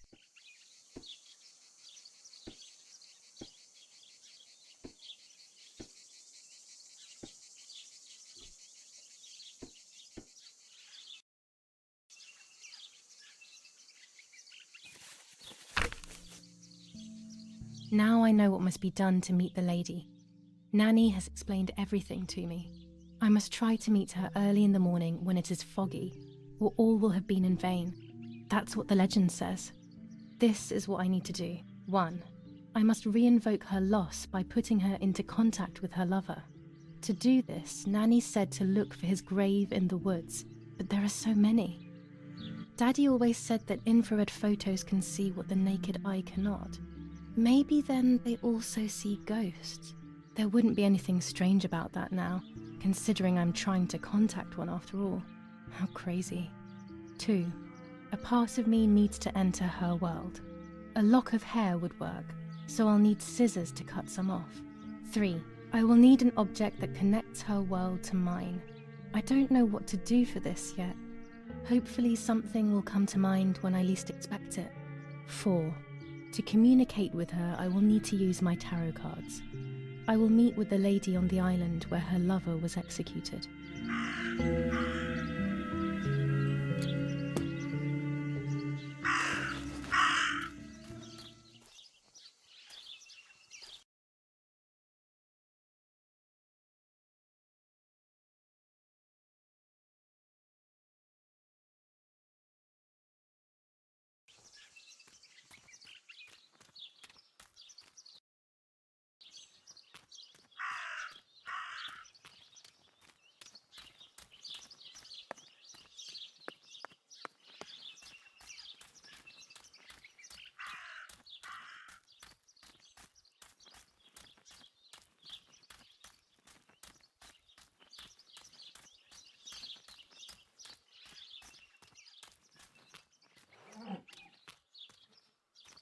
I was afraid of animals when I was little. I never approached them alone.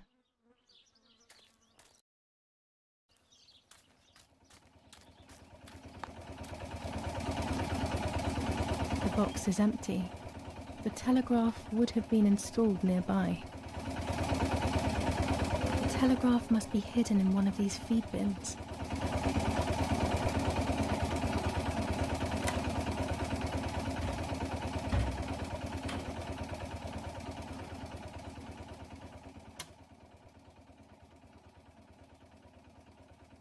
I have to start every message with the code word. I saw the tank on the road, and the road is near the house. I guess I have to communicate something like that.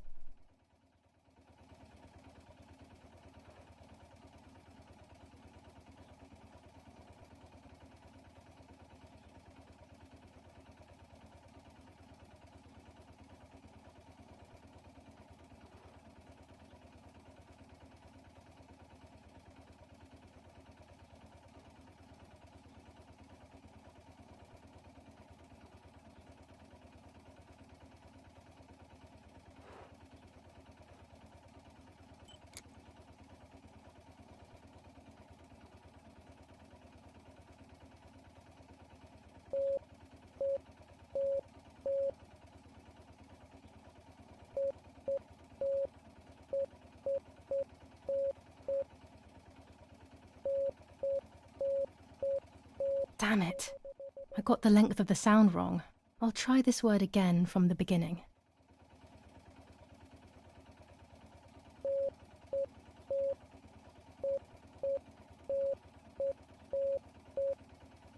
Damn it again. I need to be more careful about the length of the sound.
They are asking me to find a map of the defensive line. There is one in my father's study.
Dress.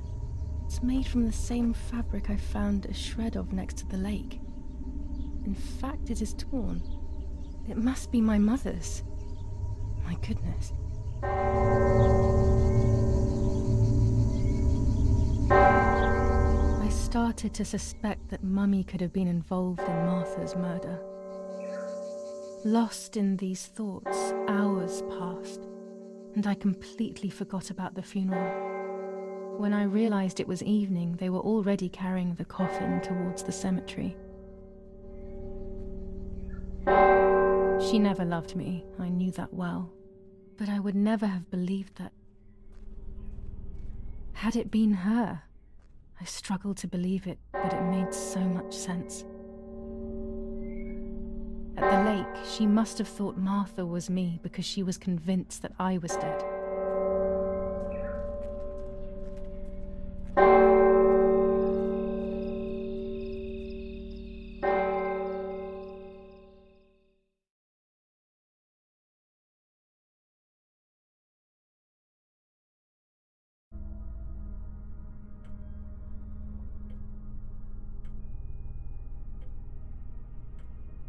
When the funeral ended, I felt an irresistible urge to play. I loved music. I started playing without thinking about the possible consequences. I didn't care anymore. I needed to feel alive, to exist again.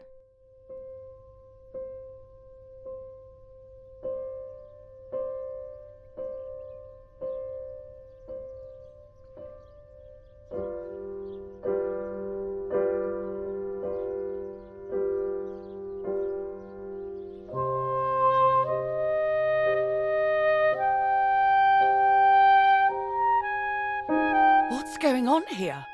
Giulia? Is that you? No, it's not possible. Martha's never played. She's deaf, yet... No. This is madness. My God. So, Martha? I understand now. You can get all of the attention, right? You were jealous, weren't you? Because she was a wonderful girl and you're just a useless little slut. How did you manage to convince her? I get it now. But she talked to me. No, it doesn't make sense. I will have you locked up in an asylum. You hear? That's enough. You will pay for what you've done, you cursed lunatic. They will torture you to reveal the monsters in your head.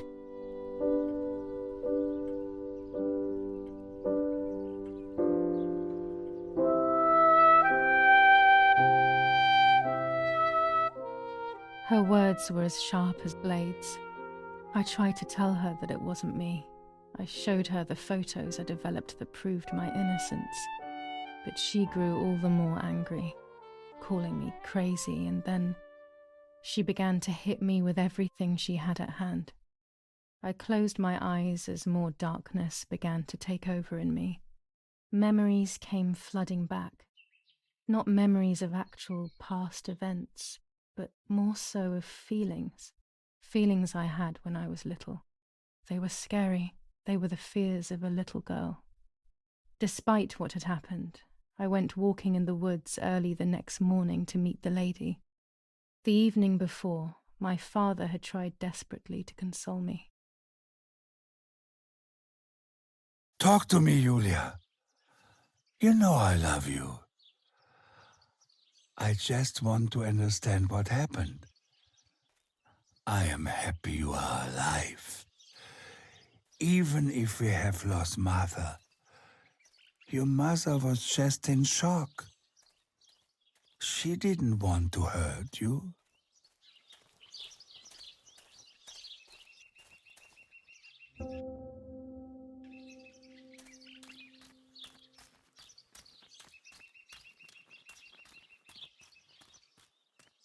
I don't know what I'm hoping to find, but what else can I do? I will hopefully see if one of these graves is hiding something. I hope that the infrared film will show me.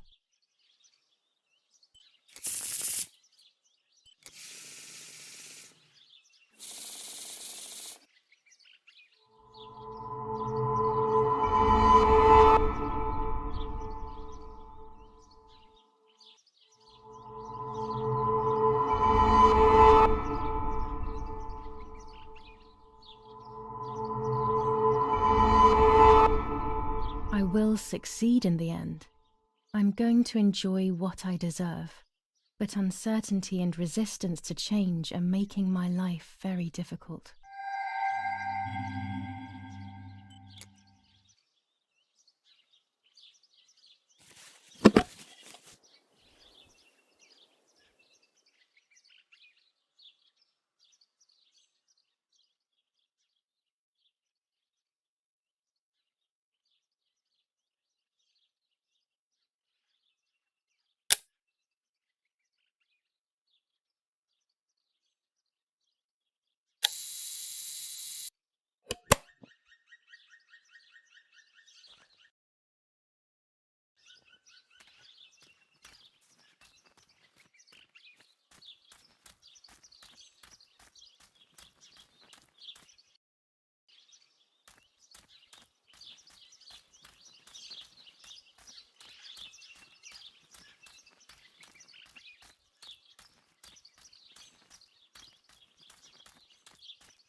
The yellow filter.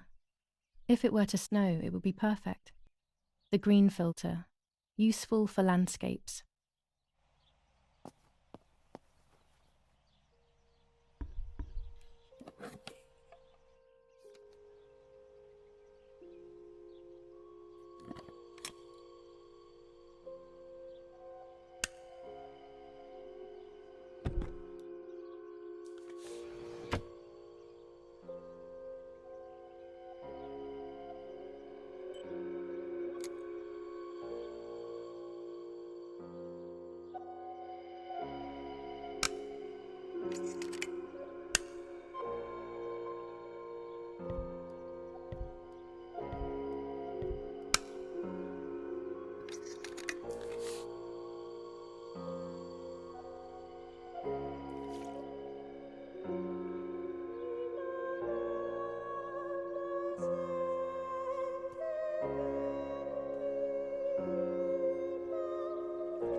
There's the grave I've been searching for, and the spirit of a prisoner.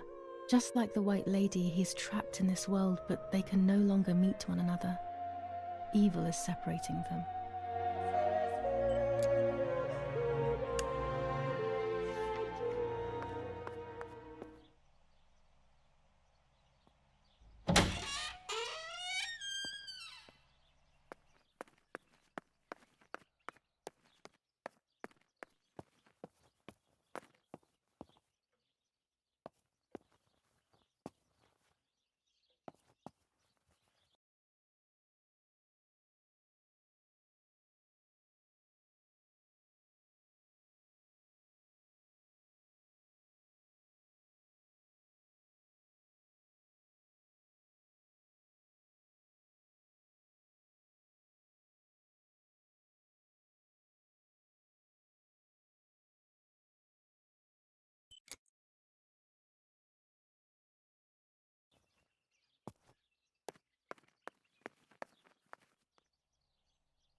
If I wear this, it should allow me to make contact with her.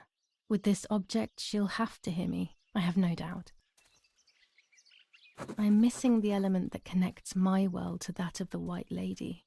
Oh, the lake. Of course. Why didn't I think of it sooner? The dress that I threw in the bushes that cursed day. It's been sitting beside the lake for a few days now, in a world that is both mine and hers.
Here it is. I hope it works.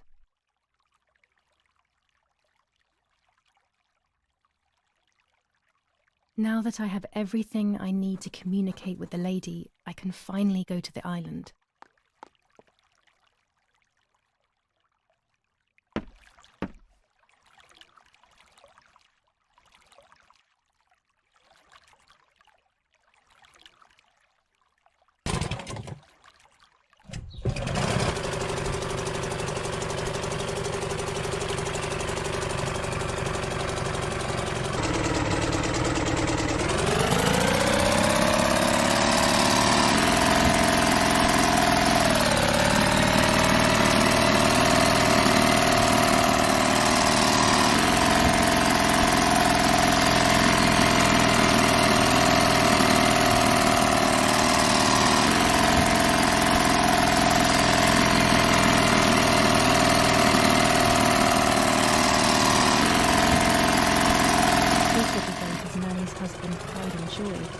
He used to take me fishing in it many years ago. I don't understand why Mother never wanted me and Martha to use it.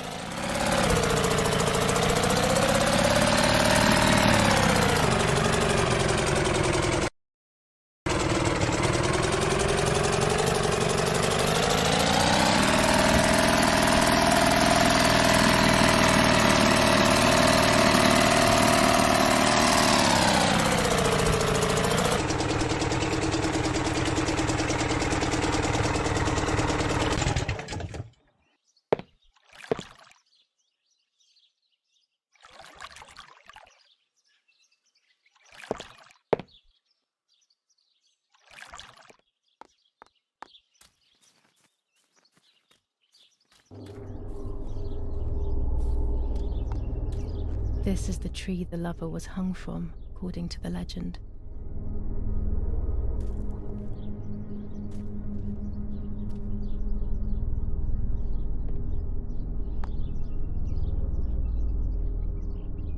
The lover's necklace.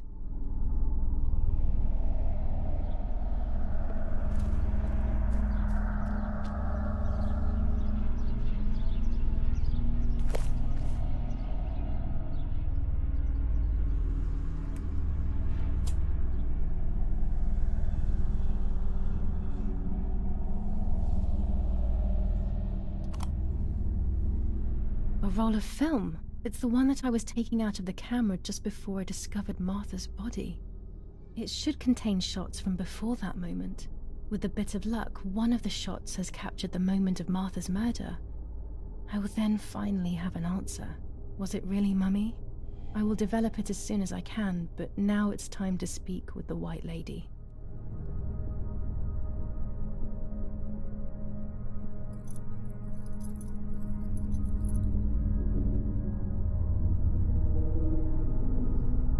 I will wear her lover's cross to draw her to me.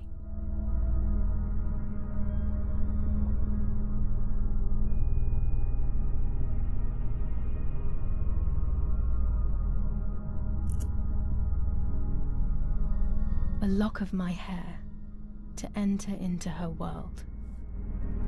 I will use the tarot cards to communicate with her. The first 10 will be used like I did with Nanny. Once 2 cards have been chosen, it should begin.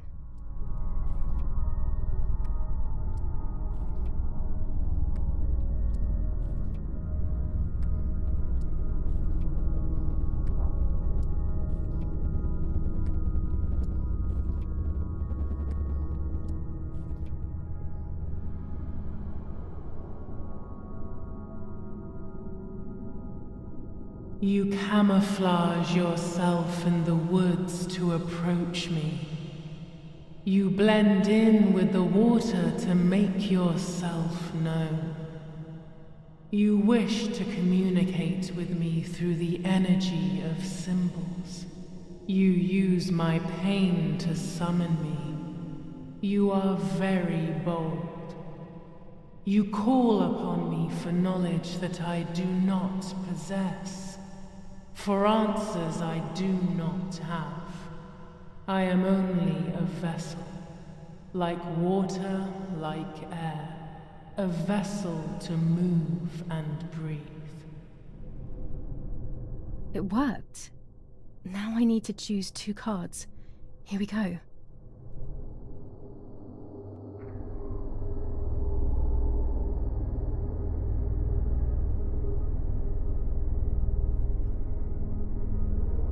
You will no longer be able to tell light from darkness. In sorrow, the difference is so subtle. You are alone, and you will remain alone. Memories are abandoning you. They are your only true companions. Now they take the place of your happy childhood, and they may return to keep you company.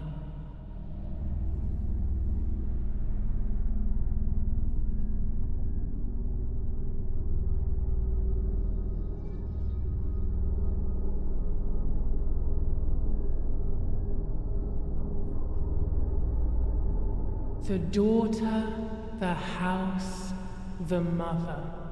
The daughter comes from the mother's house, then makes herself a home and becomes a mother. This cycle is broken. To undo the knot, find the sun. He is the original sin reflected on you. The one who gave you the light wishes to take it back. She wants control. Bit by bit, she is crumbling your life. You have to stop her.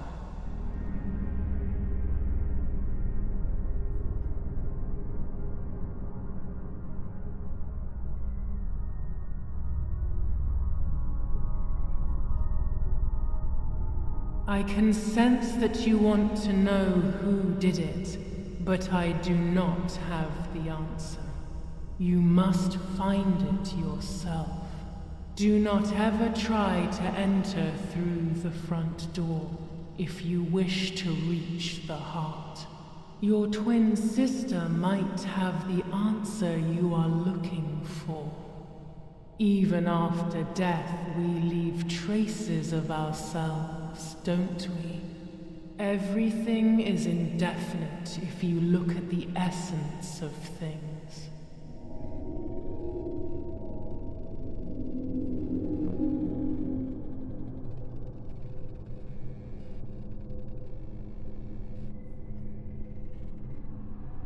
You do not have control of yourself. There is a dark figure inside you. The wounds are feeding it. It will do things you do not like. It will use your desires, your guilt, the darkest parts of your conscience.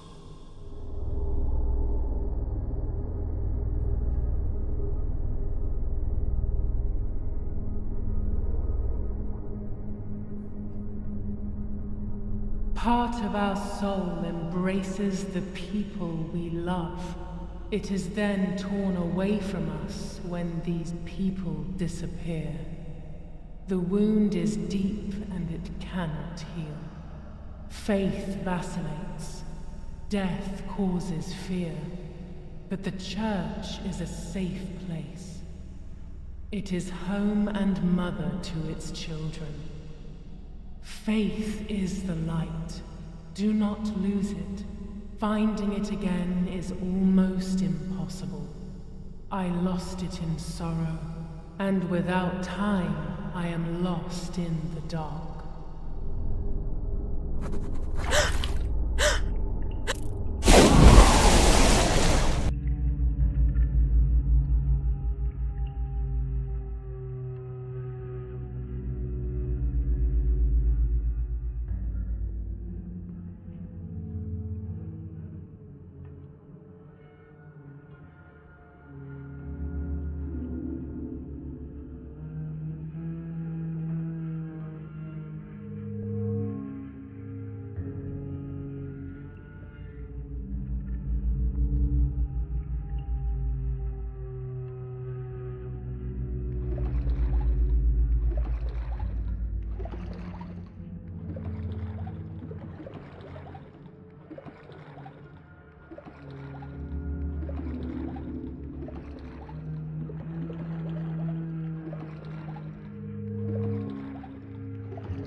Speaking with the White Lady confused me even more, but at least now I have this key.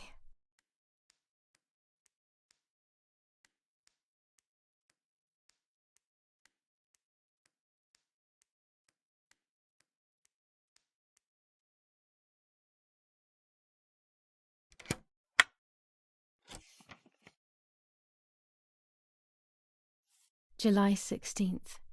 Dear Sister, I entrust my secrets to this letter.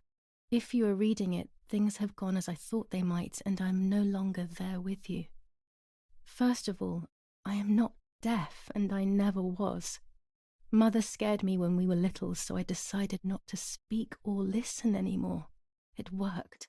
In fact, Mother began to love me. They also found a scientific explanation for my deafness. Neurological damage caused by excessive pressure exerted by the twin during pregnancy progressively led to hearing loss. And like that, my decision was also transformed into a fault of yours. So I must put it right. Do I have any other secrets? Unfortunately, yes, but a letter is too cold for such matters. Now that you know that I can speak, please go to the dark room. I have a hidden recording. Listen to it and you will hear my voice. Farewell, Martha. Why all of this madness, Martha? What else have you been hiding from me? You deprived me of your voice for more than 15 years. I can't wait to hear it now.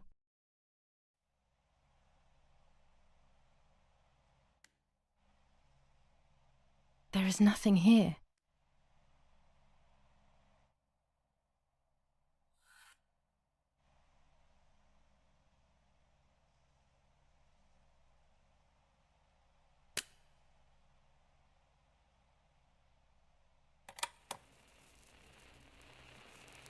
Hi, Giulia.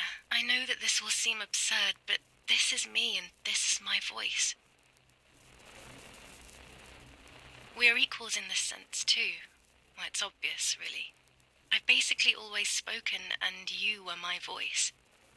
I'm going to meet my fate, so I don't want there to be any more secrets between us.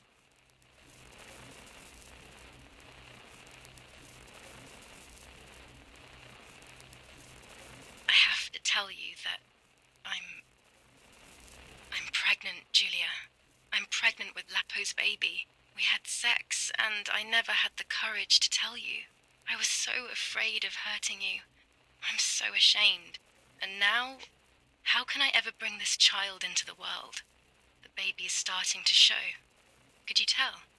That's why I'm no longer getting undressed in front of you. But for how much longer can I hide it? Yesterday, you asked me to go to the lake together early in the morning. You, the sleepyhead. Early. I asked you to switch beds with me, like we used to when we were little girls. I got up at dawn and didn't wake you. I put on one of your dresses.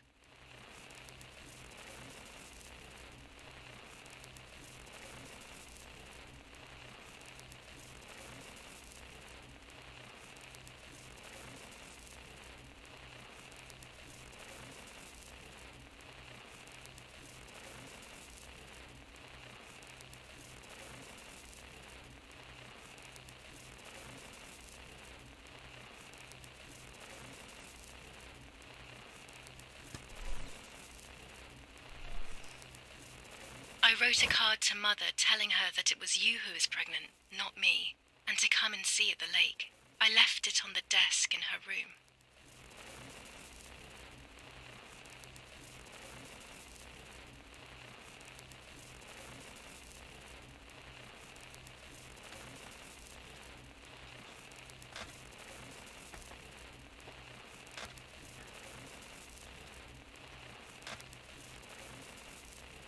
Then I felt the need to talk to you, and I remembered the recorder in the dark room.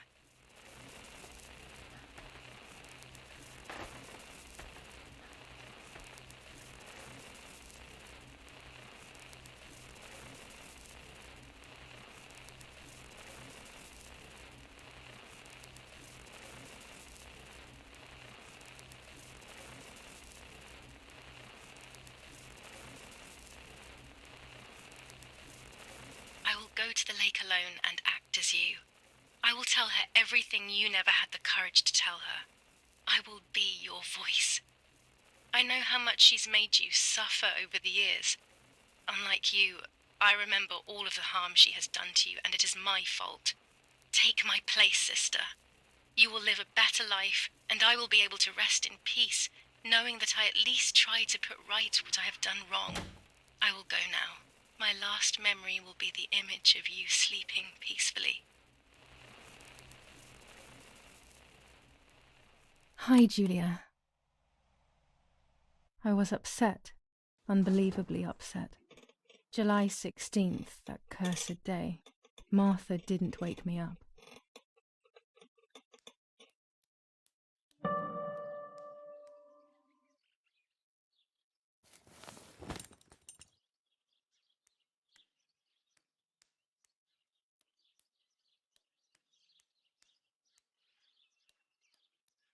There was a dress missing from my wardrobe. Martha wasn't there, and we were supposed to go to the lake together. She even made her bed, which was unusual. I thought Mother woke up early, despite her medication, and asked her to do something.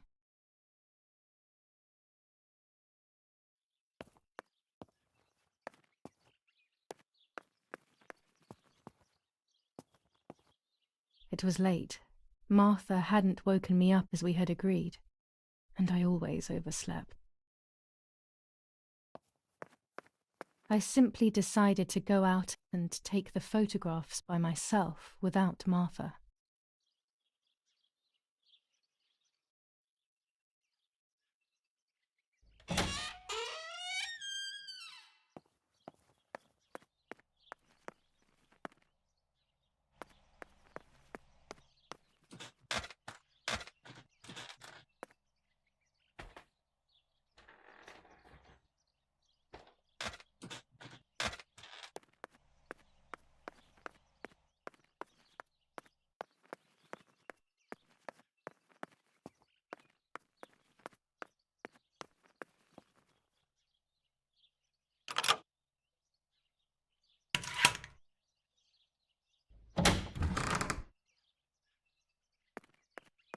It was a foggy morning, but it was no longer dawn. It was a sign of something terrible.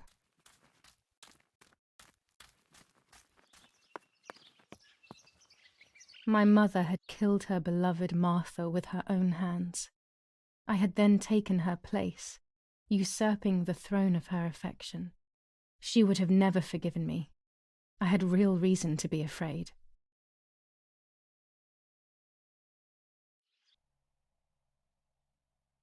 I searched for one of Daddy's pistols to defend myself. What a stupid little girl I was. In spite of everything, that roll of film still needed developing, even if it didn't prove she was guilty.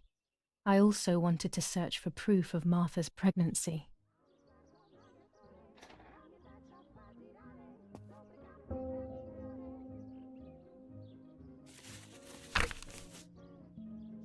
July 21st.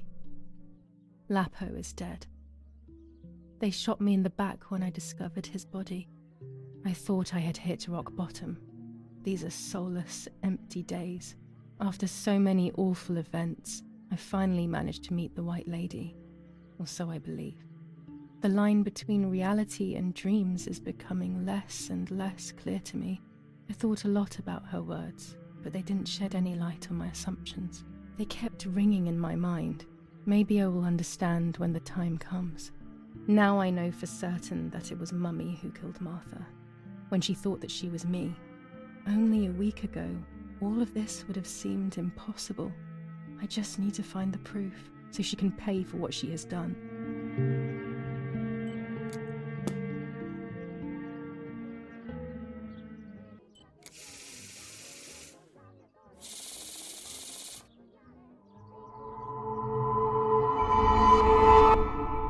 I mustn't care about what people think.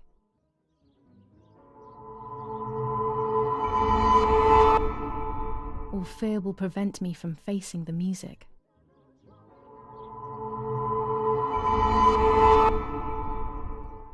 it will be very difficult to recover from the mental collapse.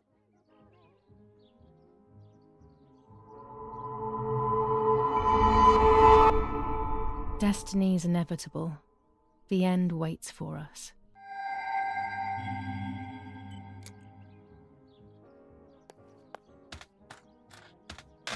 Almost 5 German divisions faced the troops of the 8th Army. Units of an Indian division crossed the River Pesa on a vast front, and they advanced 2 kilometers south of Monte Lungo. Meanwhile, the New Zealand units have reinforced their positions that run from San Michel to La Romola. When it's not too sunny outside, the 200 ISO film works well. 400 ISO film. It comes into its own shooting clouds and indoors. Luckily, the general and his family were not in the house at the time of the attack, and once General again, Edict La K. Romola has been the site of graphic barbarity. A farm was stormed and animals were stolen and killed. Nobody has claimed responsibility for yet another act of senseless vandalism. But at the scene, an anti-German propaganda flyer was found. This is the civilization that our comrades are proposing. That's it. Hopefully the image comes out clearly.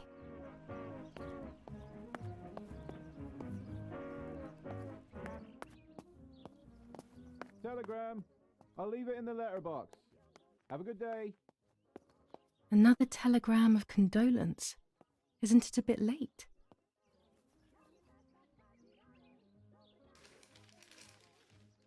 The New Zealanders conquer Tavernelli. In the eastern sector of the battlefront, the troops of the 2nd New Zealand Division, British 8th Corps, conquer Tavernelli. The 6th South African Armoured Division advances on the heights near Greve, conquering the peaks of the Dimini and Fili Mountains. The 4th Division reaches San Giovanni.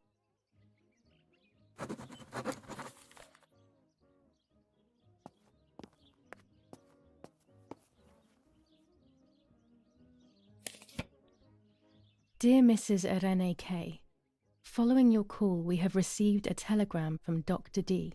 Your request has been accepted. As soon as the police station issues authorization, we will send for the girl. While we wait, to avoid the girl taking any extreme actions, as per the fears you have expressed, we ask that you trust in the advice of her treating physician. I thank you for your generous and charitable donation to our institution. Director S. Volterra Psychiatric Hospital. Telephone 0782. Now that she has discovered everything, she wants to lock me up in an asylum. Or maybe even worse. She wants to kill me and have everyone believe it was suicide. She is preparing all the finer details.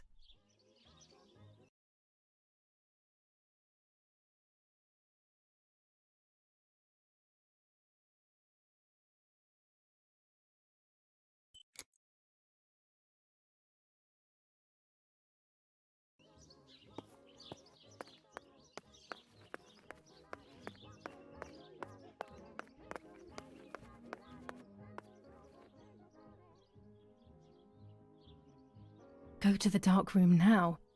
Not when she's around. I must stay as far away from her as possible. I could go to the cemetery instead to find out whether Martha really was pregnant or not.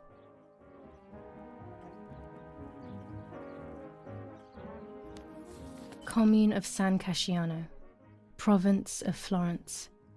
Death certificate. From the Register of Death Certificates of this commune, number 174, Part 3, Series 12 of the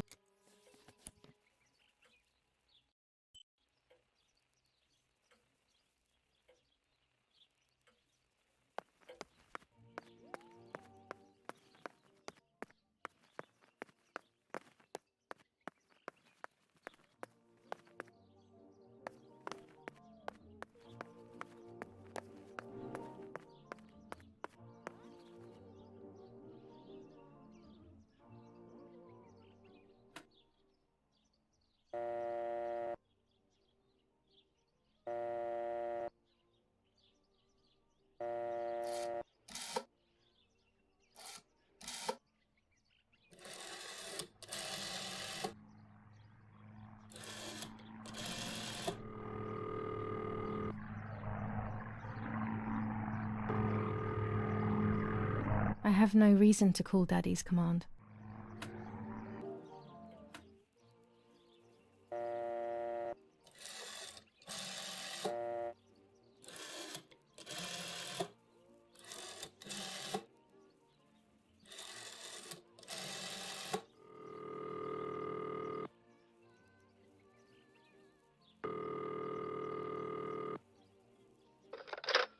Who is it?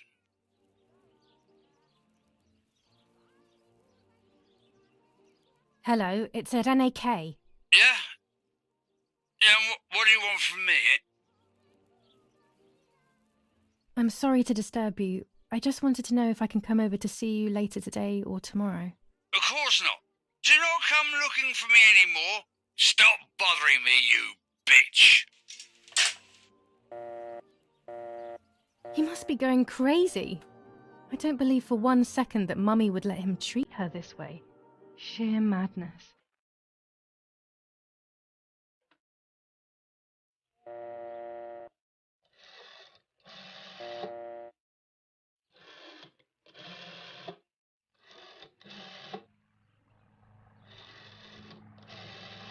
I've already called this number. What use would there be calling again?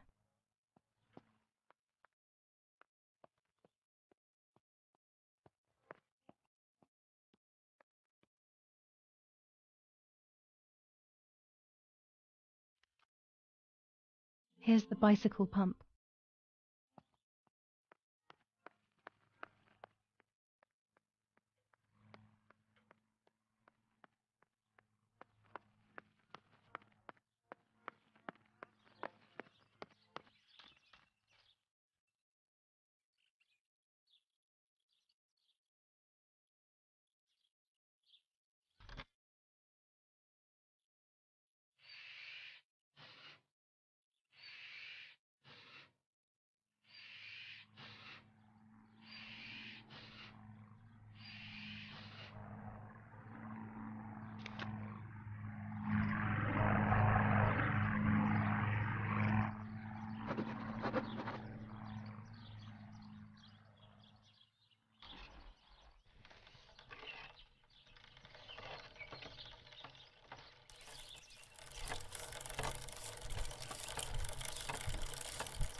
Martha is in the family crypt. That place is scary. I don't remember, but Nanny told me we used to go there when we were kids, to see who was brave enough to go down the stairs. No one would ever go further than the first 2 steps. Now Martha's down there, alone, in the dark. She must be frightened.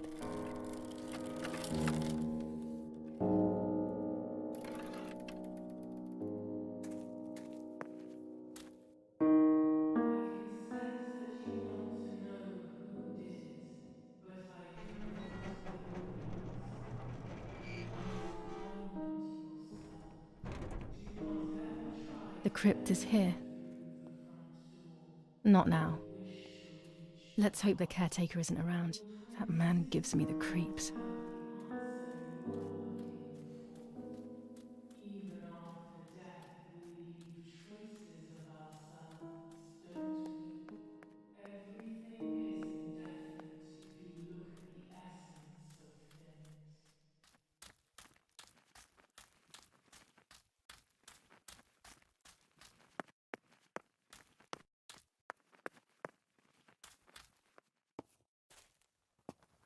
Among all those keys, one of them must be for the family crypt.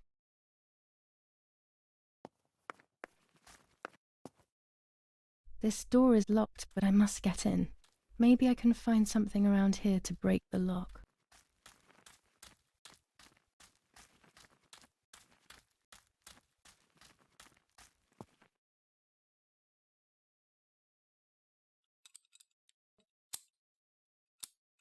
These are perfect for breaking the lock.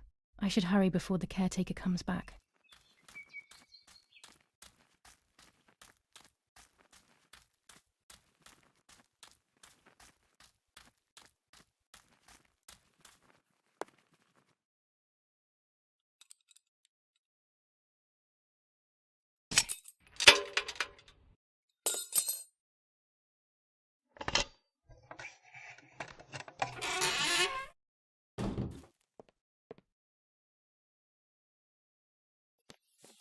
Enough. I can't go on like this any longer. I can't go on pretending nothing happened. My family was slaughtered by these dirty Nazis. My daughter wasn't even buried, and I had to bury that half-blood instead.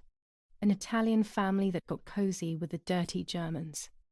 Bastards, that's what they are. What am I supposed to do with my life now? I want to end it, but not without taking a few Germans down with me. You won't see me anymore, but you will hear about me. Long live the resistance. Viva Italia.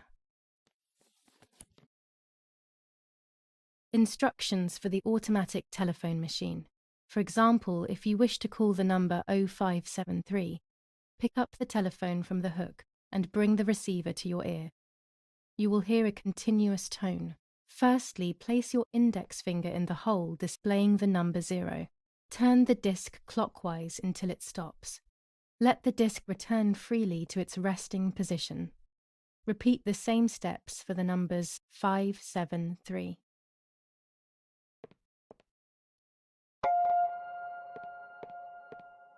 Everyone takes a side. I find myself siding with my family, but I'm not sure whether it is right.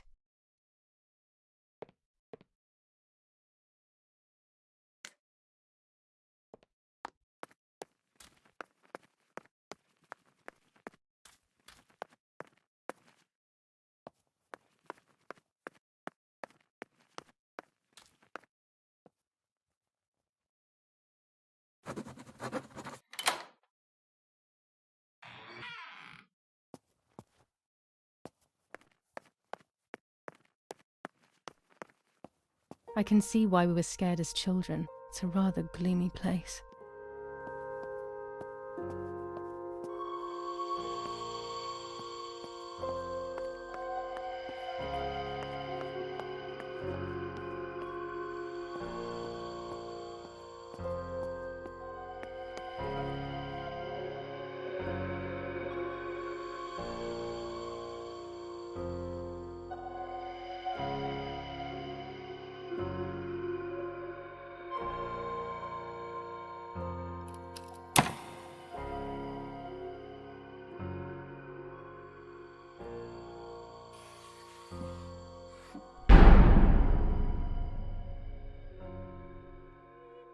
May God forgive me for what I'm about to do.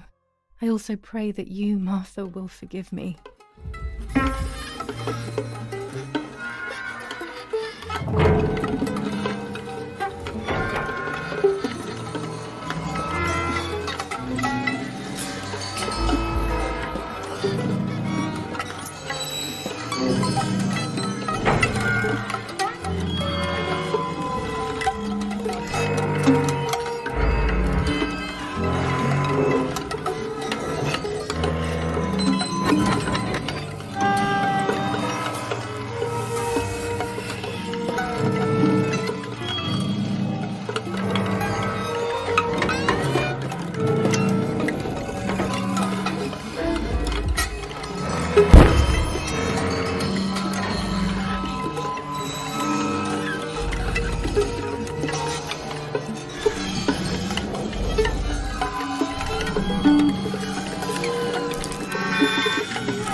True, Martha was pregnant.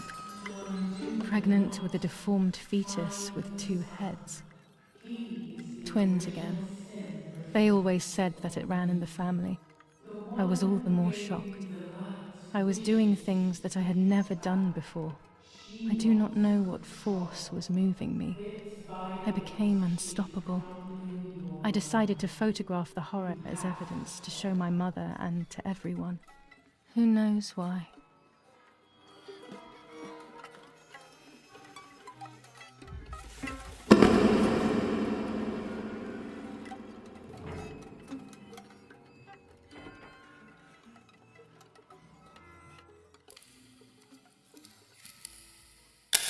Enough now. I will torture you no longer. I will come back to fix you, and I will stay and take care of you. We will spend so much time together. I love you, Martha.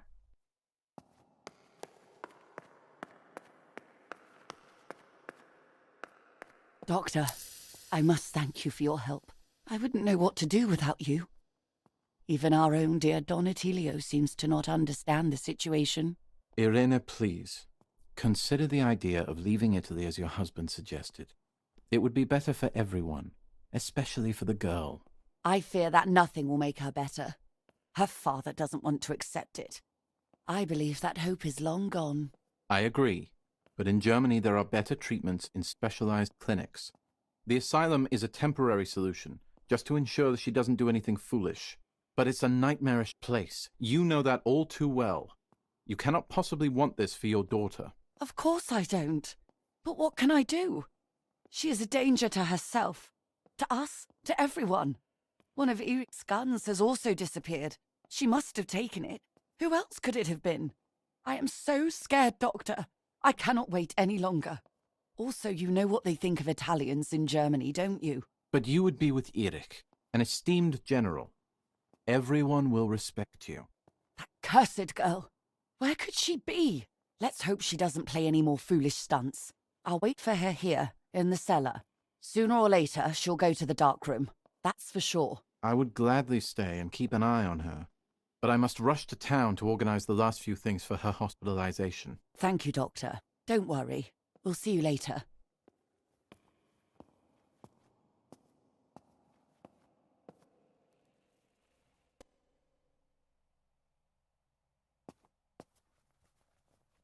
She's sleeping. I must take advantage of this. I will make her talk. She will reveal the truth out of fear. She thinks I can be silenced by calling me crazy. But unbeknownst to her, I will record everything. Everyone will know what you have done to your own daughter. I would make too much noise and wake her up.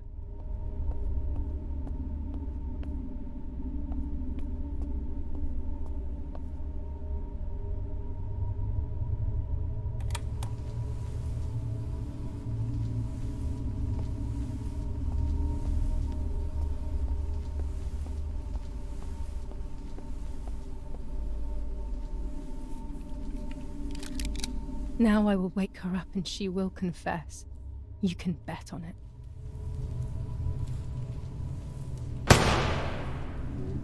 What are you doing, my daughter? Why do you want to ruin your life? I'm sorry. It wasn't me who just shot Mummy.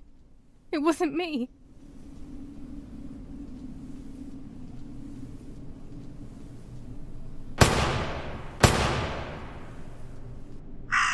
Dear God, what have I done? She forced me. She killed Martha. But who in the world will believe me now? They will take me to the mental asylum. Those rolls of film are my only hope.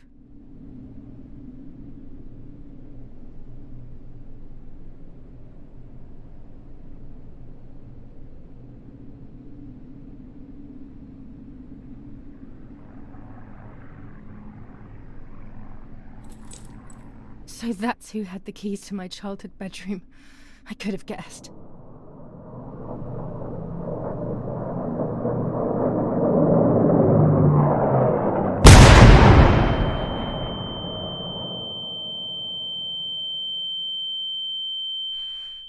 My God, sooner or later more bombs will land here.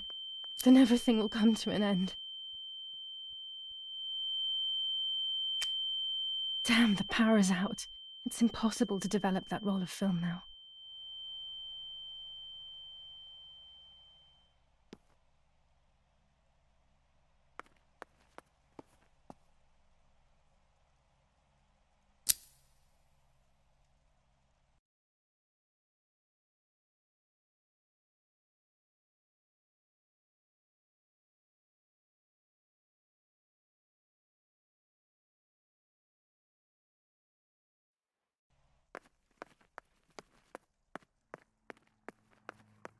At least now I finally have the keys to my old room. But why was it locked in the first place?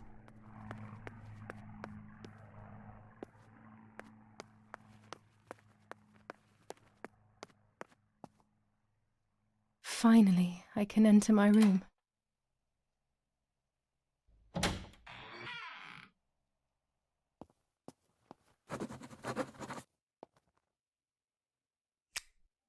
It's like being a child all over again. I used to play with the puppets by reenacting what was happening in my life, to clear my mind. I want to do it again. At the beginning of any puppet act, there was always the legend of the White Lady. Otherwise, the scenes I was reenacting were worthless.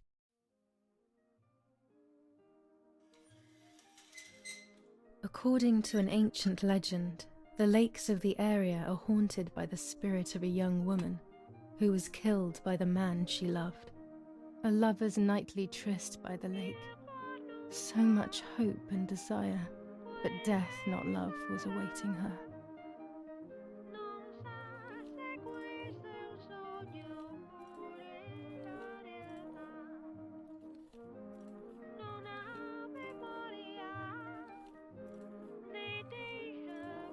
My love is not here yet.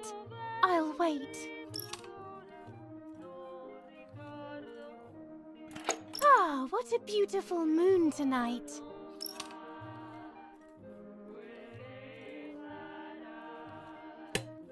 You're here at last. What's going on? Why are you acting weird?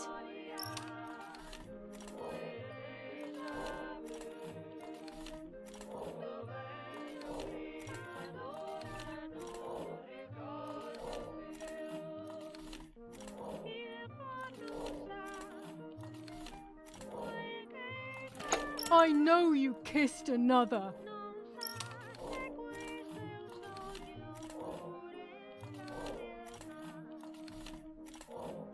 I would never do that. I love you.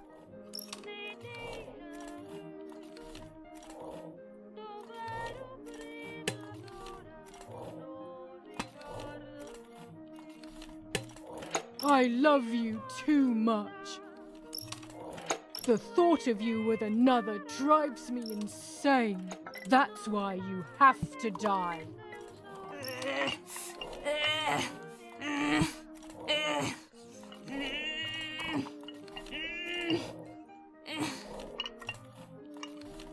What did I do to you?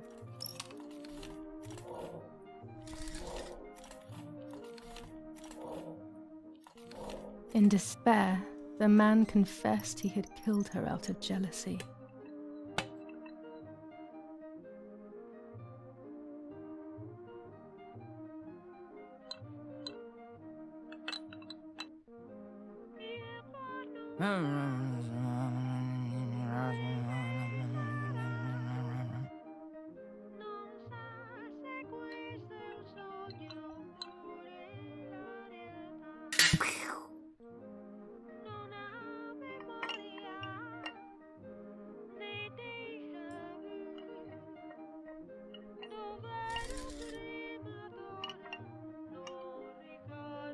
They searched everywhere, but the girl's body was never found. Since then, her spirit, known as the White Lady, takes the life of a young woman whenever events take her back to that sad day.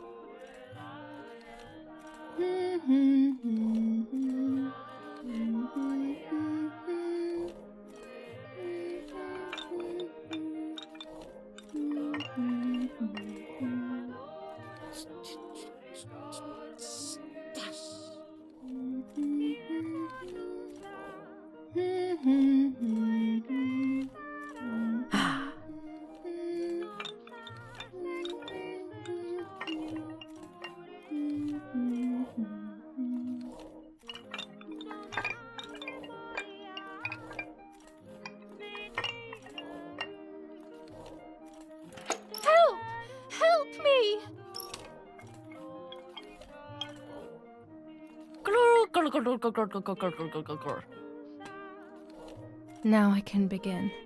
First of all, let's clarify what happened the night before the cursed 16th of July.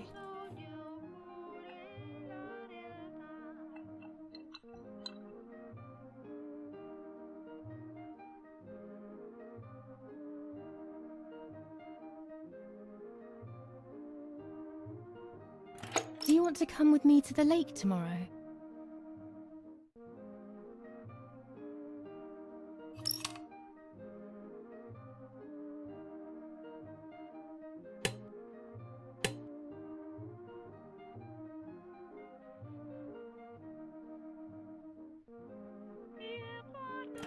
I want to take some photos.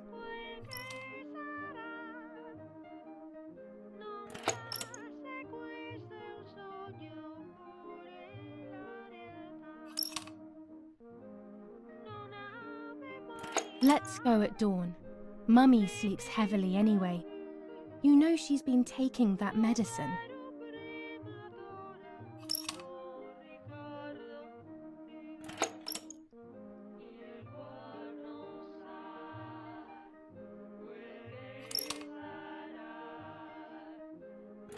Wake me up!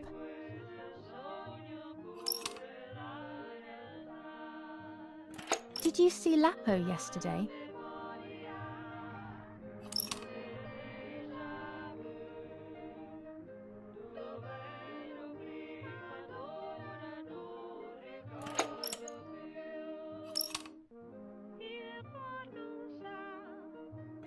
I saw him leave the barn. Weren't you there?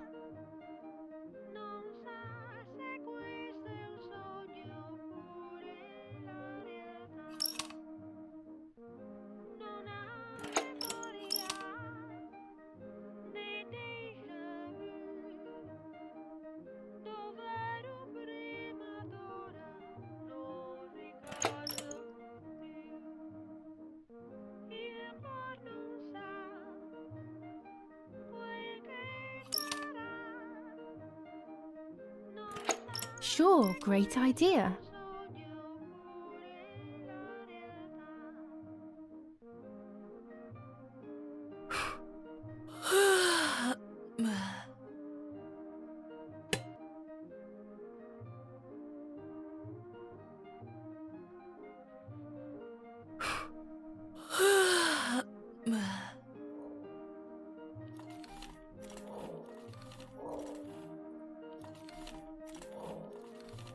Yes, it happened like this.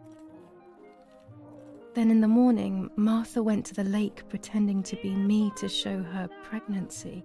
She knew Mother was going to follow her down. Now I can only guess what happened when they met at the lake.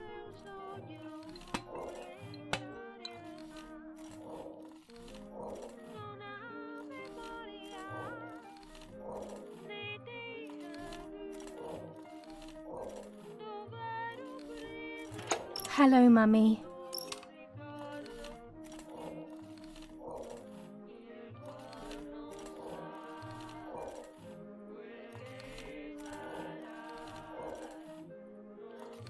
Take off your clothes. I want to see your shame.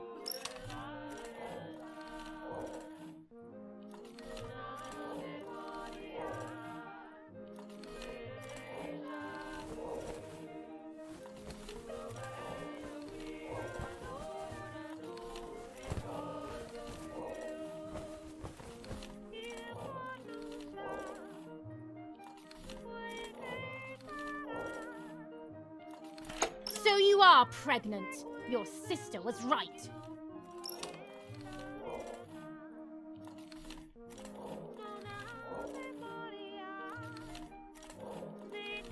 What do you want from me?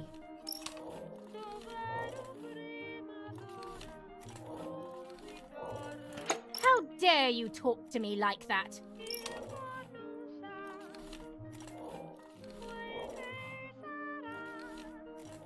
Well, at least I had fun.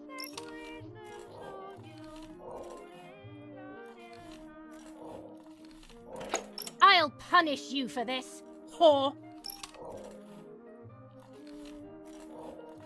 Try. I dare you.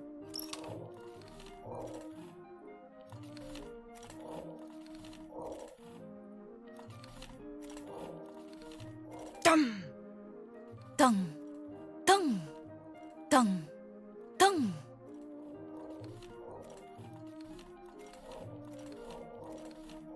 This might be exactly what happened. I will never know exactly what happened, but I think I have an idea. And after everything, I shot my mother. No, I didn't shoot. What actually happened? It is all in my mind, but I can remember. I know I can.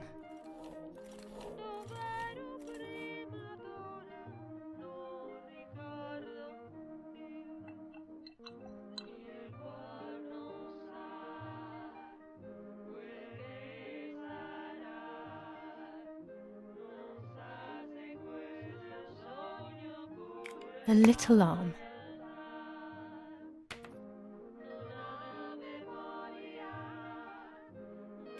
A small leg.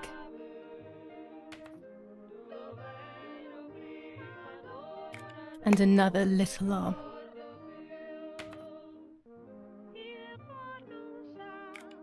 Another small leg. Oh look, only the head is left.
I was under the bridge, but it was just a game. This, however, is not a game. I was just playing. It's just a bad joke. Under the bridge, the church, town, speak, the white lady.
Power is back.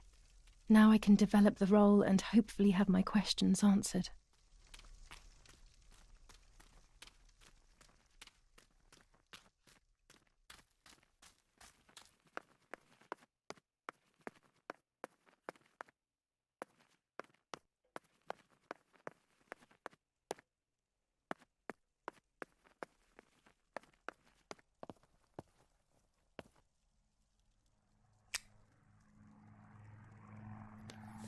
Lorenzini haberdashery, 5 meters of grey cotton fabric, 6 meters of white linen fabric, 4 meters of green satin, delivered on June 5th, 1944.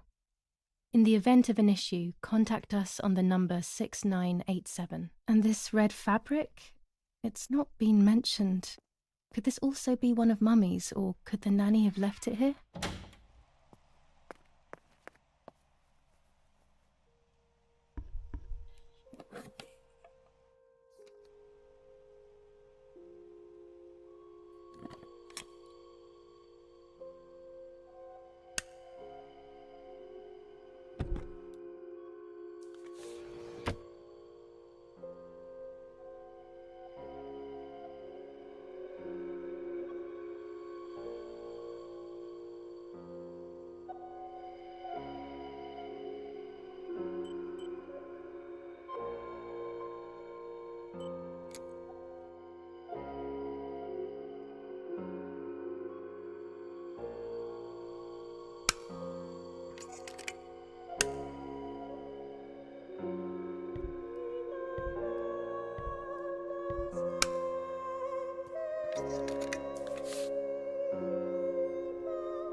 I will return to you, Martha.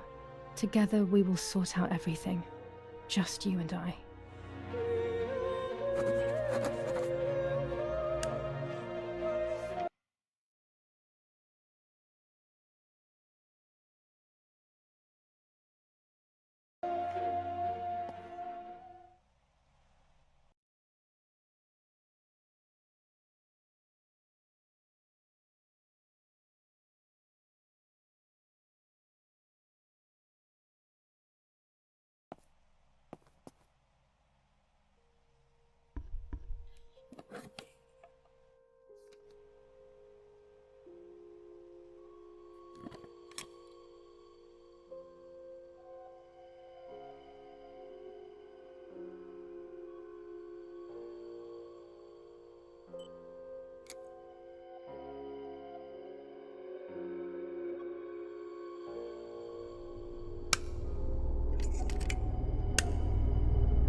Dear God, so it's true. I killed my sister. I did everything to hide the truth. Then I killed my mother to rid myself of the guilt. But she was nasty and everything was her fault. God, what does that make me? I don't deserve to live a second longer. Maybe I will see her again and I can try and ask for her forgiveness. But if there is nothing after death, at least I will be free from this suffering. I know it's not right, but I can't do this anymore.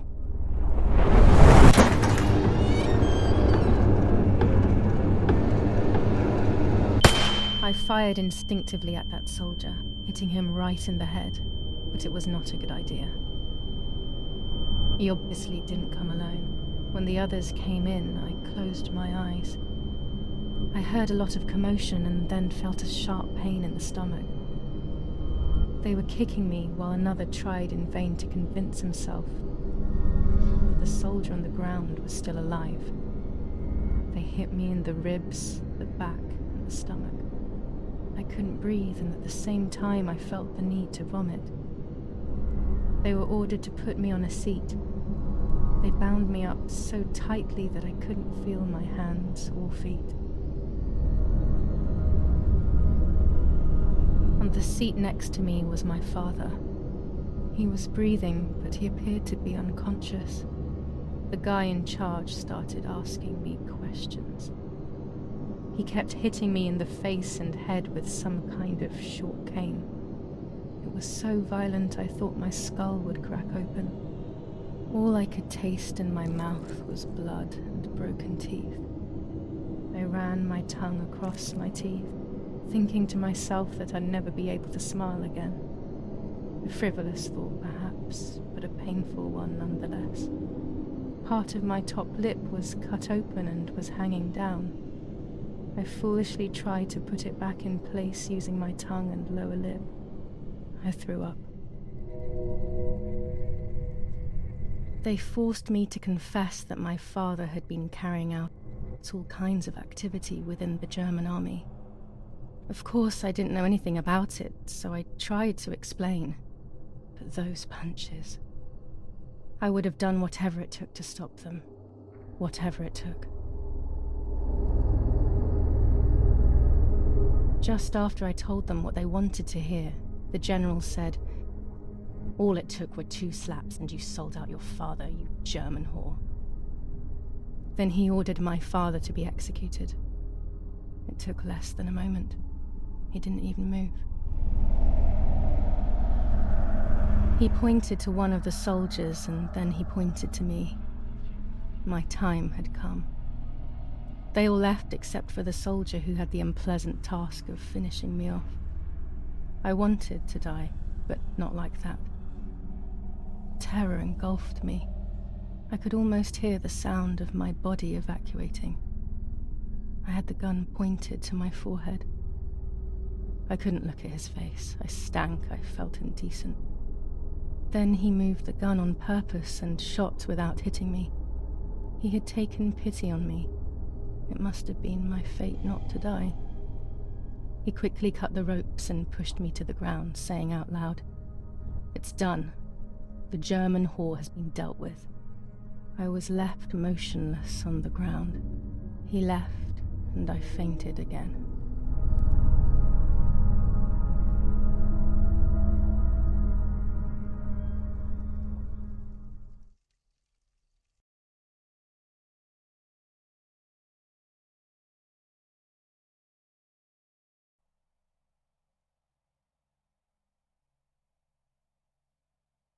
When I came around, I did not know what to do. I was completely empty and felt pain everywhere. Everyone was dead. I was now alone in the world. I felt a desire to hear their voices one last time on Daddy's recorder in the dark room. Provided the soldiers hadn't destroyed it, that is.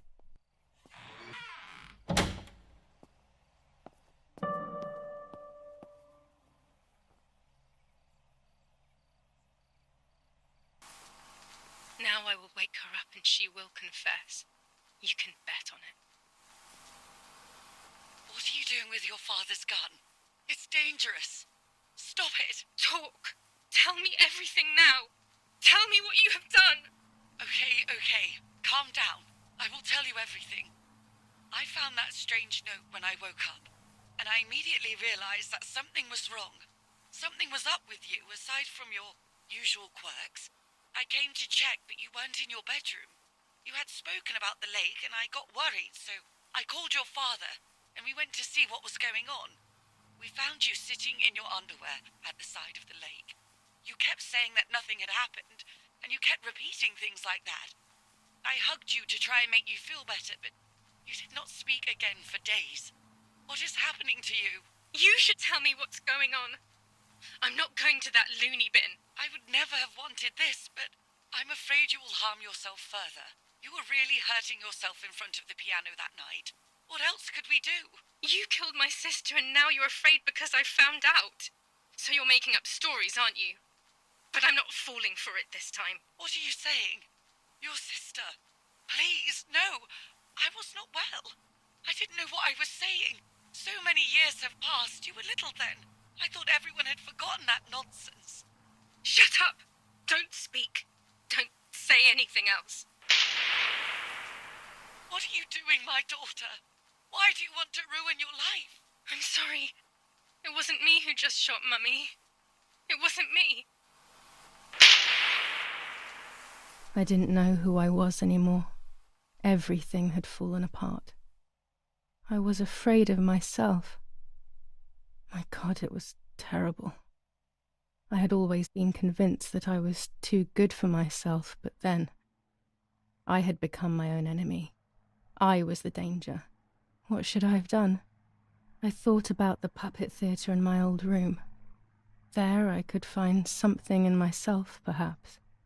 So I rushed to go play with it again.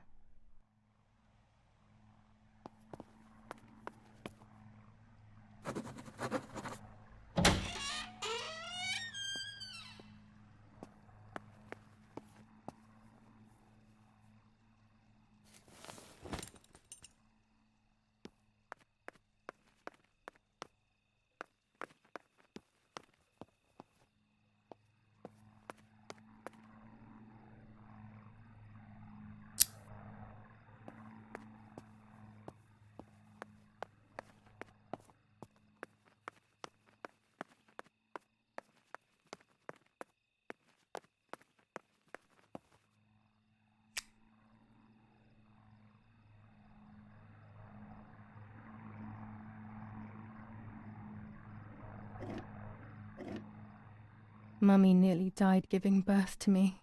This is what remains in my memory of my mother's, Nanny's, and father's stories. I remember little to nothing of my childhood at home. I have to try, though. Maybe the important events I should know are right there.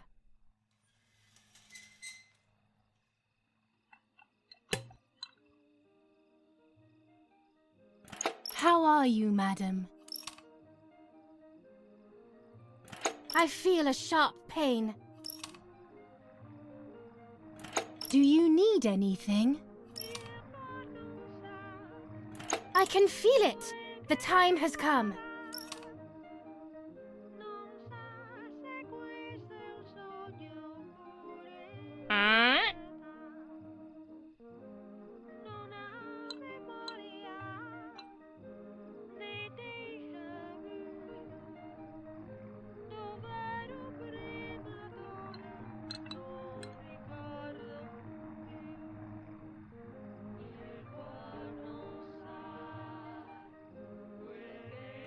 Everything is ready. Help! Something is wrong. Help!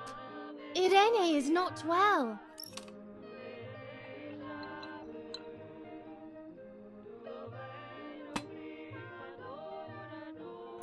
How are you, honey? I'm getting weaker and weaker.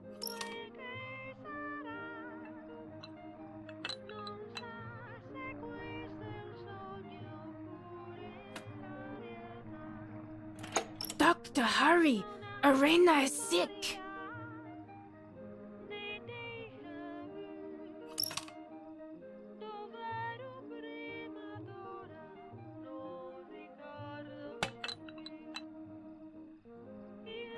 Don't worry, Irene. The pain you feel is natural. Push, Irene, push!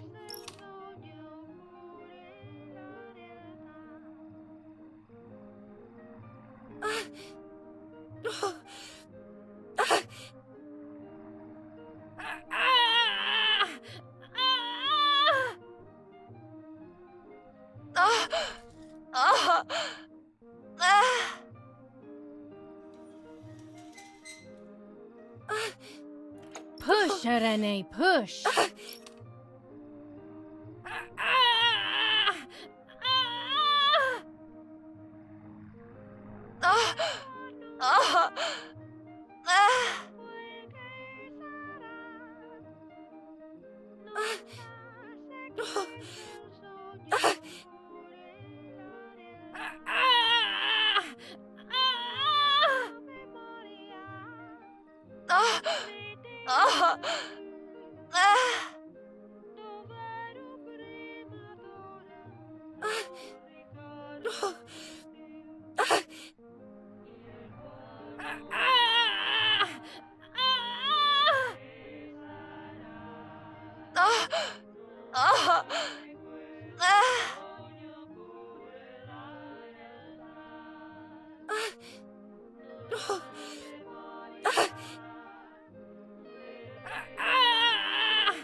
The baby is born.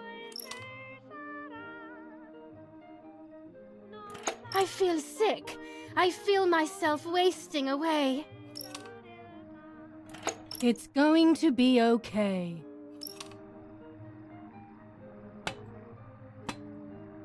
Poor Mummy. She has suffered so much. I have hurt her so much, ever since I was born.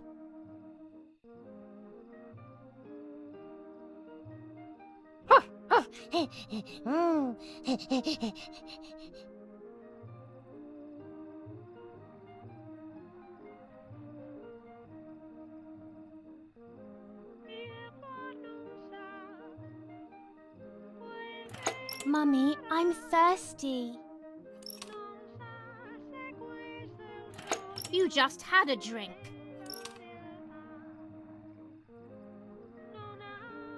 Mummy, I'm hungry.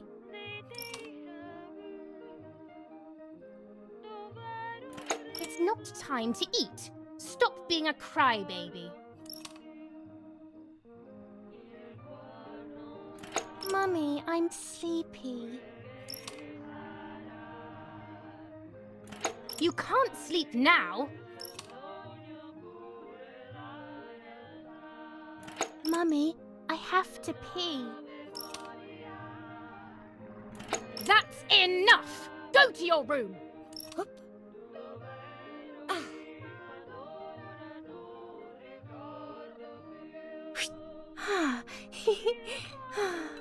Get out of my sight! I can stand you no longer!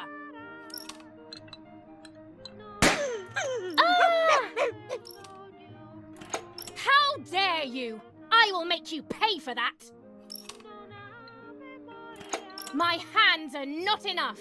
You need to learn properly this time!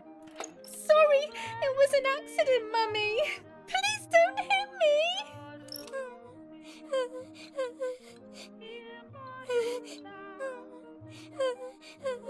Dum! Dum!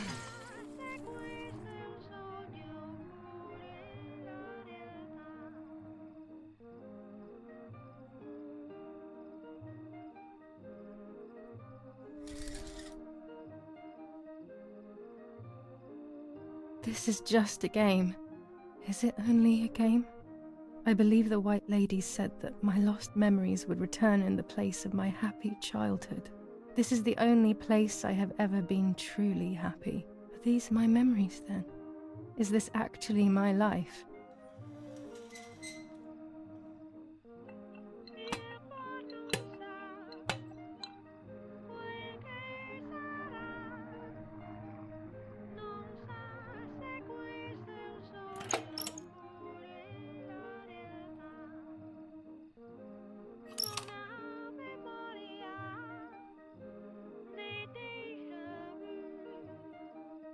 Yes, I like that game.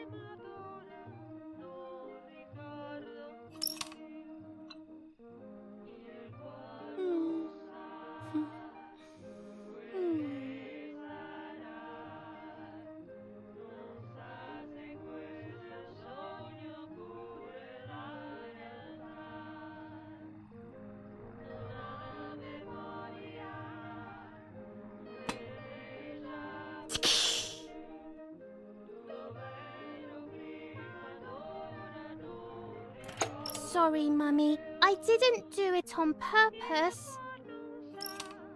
I don't believe you. You're trying to make fun of me. You did it on purpose. What do you have to say for yourself?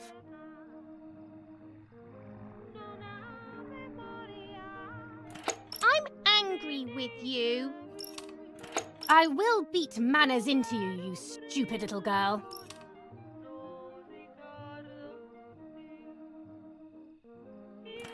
with me now!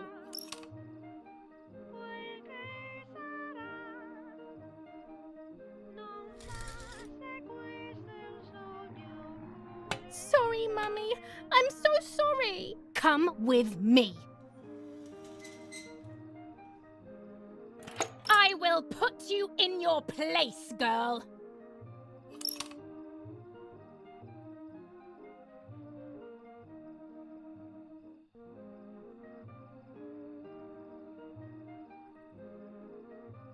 Sorry, Mummy. I won't do it anymore. I promise. Too late. These false tears won't help you.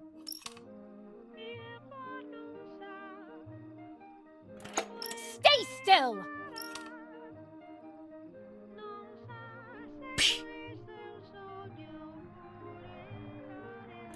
Help!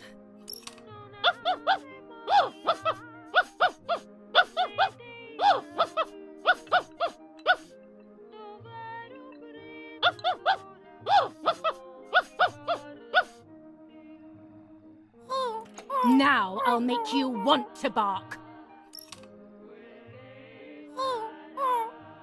Leave my dog alone! There's no point screaming, stupid girl. No, Mummy, please!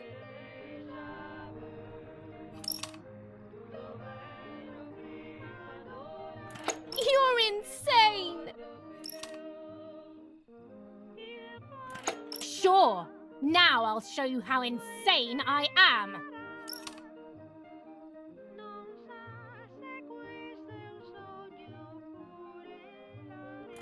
Help, Daddy, help!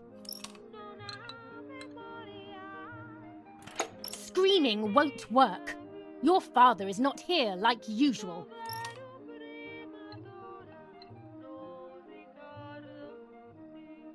Eat it.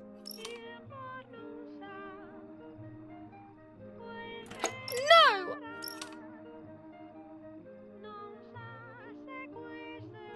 Eat!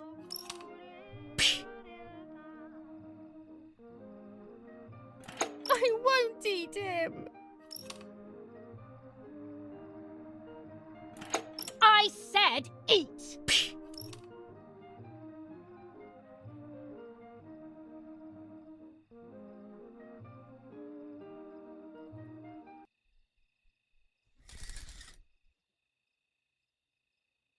I was beginning to remember, but I was so scared to remember too much, especially all at once.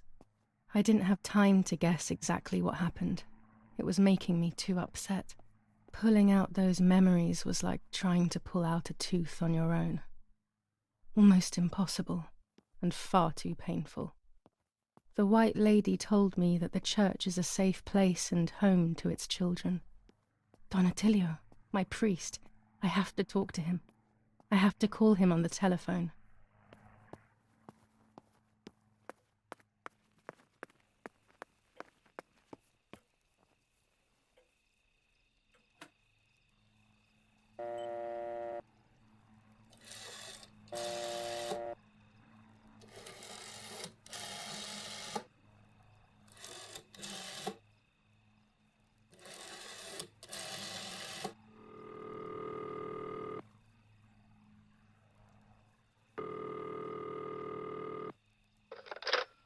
Don Attilio speaking. Who is it? Father, help me. They're all dead. Daddy, Mummy, everyone. Giulia, come to me immediately. Don't stay alone. It's dangerous. Come to town. You can stay here with me and we can talk about everything. Okay? Okay, Father, but first I want to play with my puppets for a while. Giulia, don't be silly. Come to church right away.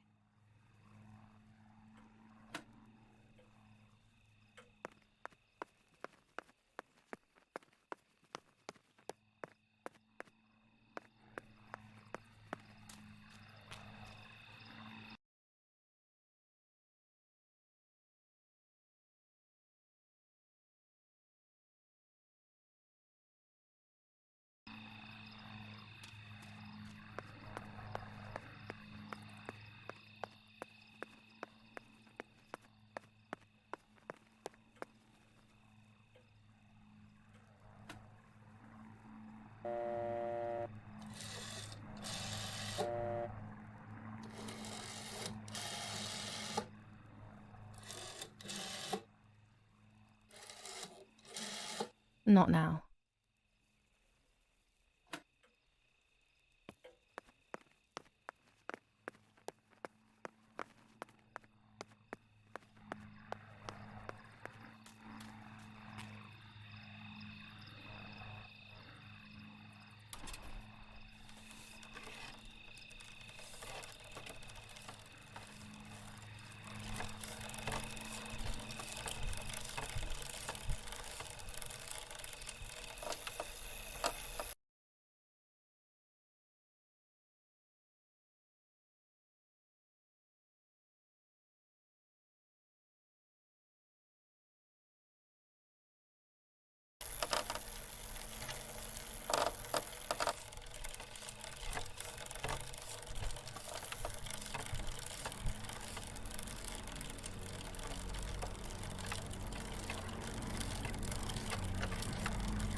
Those boys, they had all been killed and it was my fault. They were my age, and a few of them were our friends. I didn't think it would go like that, but wasn't it obvious, really? What was I actually expecting? I felt like a coward. But what could I have done? Should I have betrayed my father? I loved my father, but I also loved my friend Lapo. Which side was I on? I just listened to my heart. I thought it was the right thing to do. But instead, it was the worst thing I could have done. I didn't go anywhere near the soldiers, Germans or allies. They had all caused me harm. I didn't want to approach anyone, for any reason.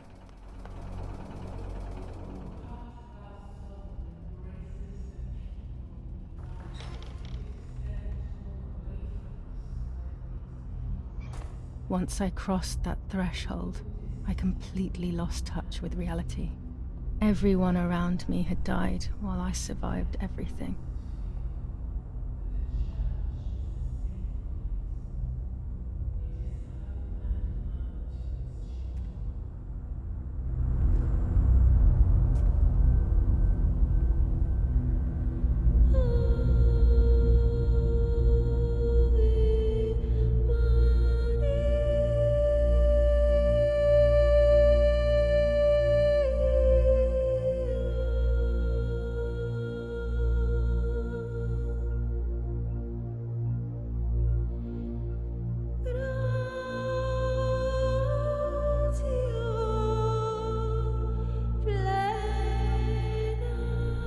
I don't remember how things went.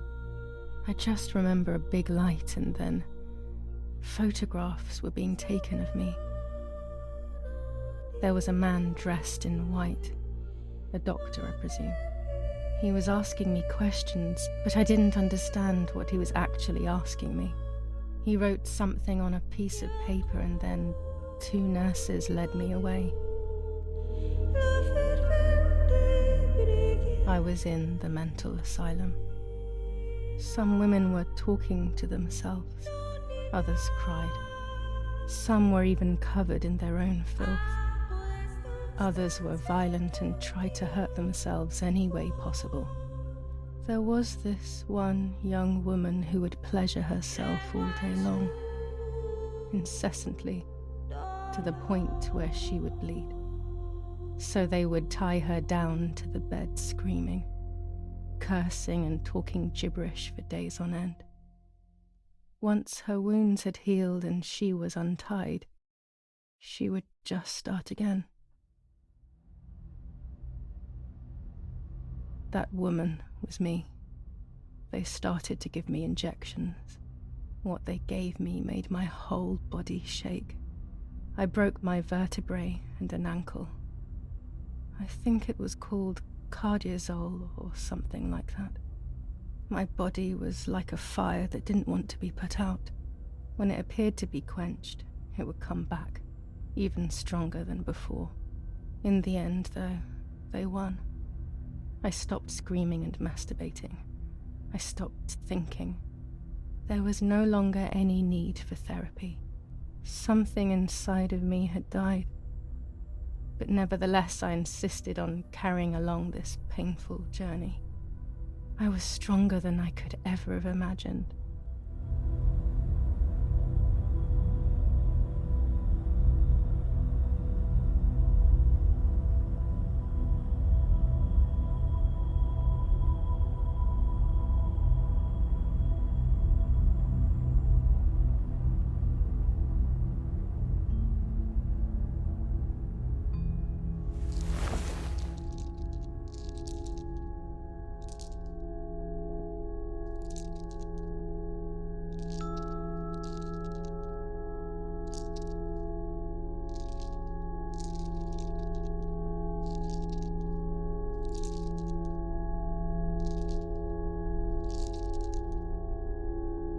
Who are you?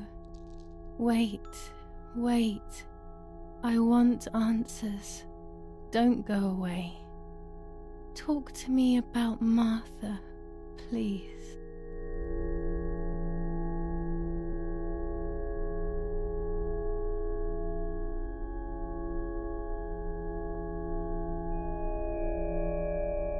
Martha is dead. I killed her to take possession of her life. I will never find peace for what I have done. I feared that would be the case. And what about Mummy?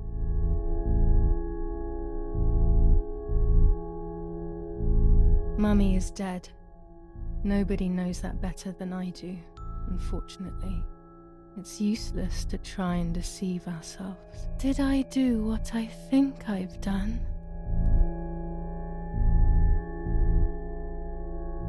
Yes, damn it.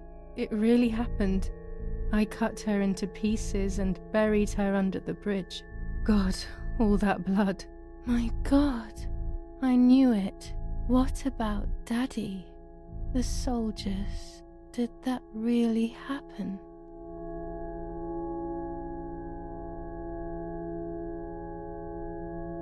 If I think back to that moment, everything is muddled. I do not know how to answer. No answer is perhaps the most painful answer. What about Nanny?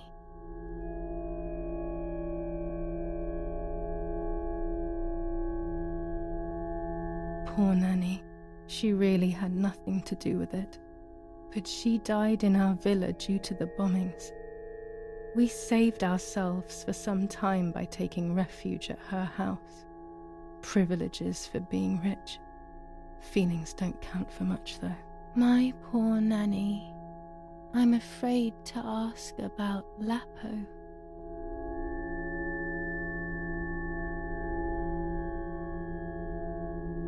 Lapo is dead. He was blown up by a landmine. He got into trouble and paid with his life. My dear friend. Poor boy. Just as I remembered, unfortunately. One last question. The pregnancy?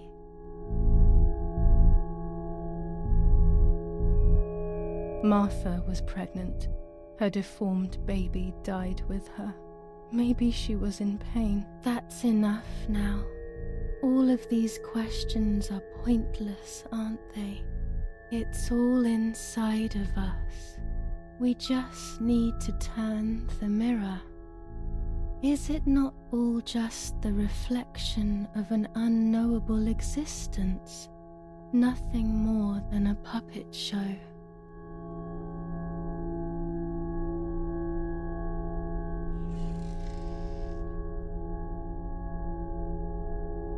Ready for everything with open arms, even ready to kill.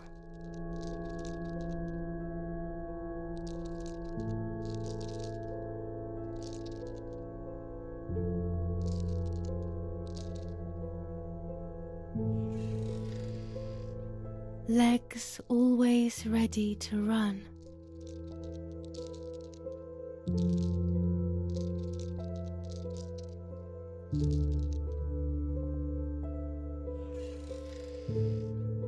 The womb that conceived in sin.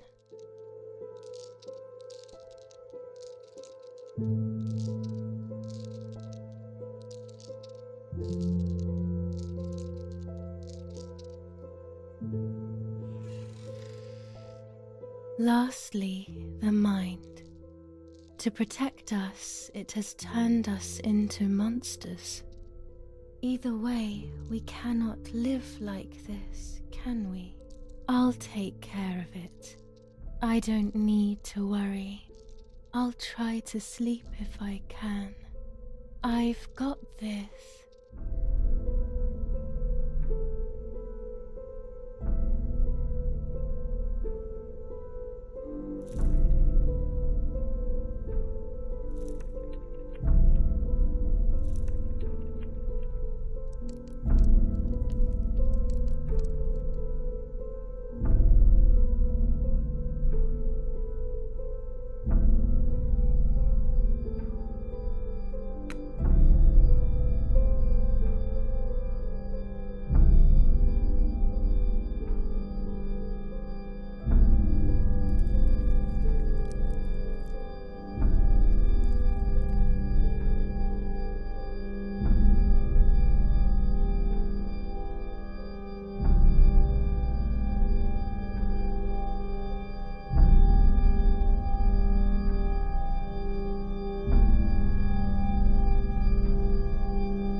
On the 26th of July, San Casciano was bombed and the church was destroyed.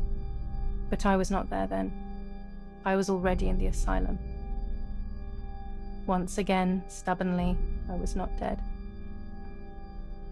The bombs hadn't killed me, and I had also survived myself.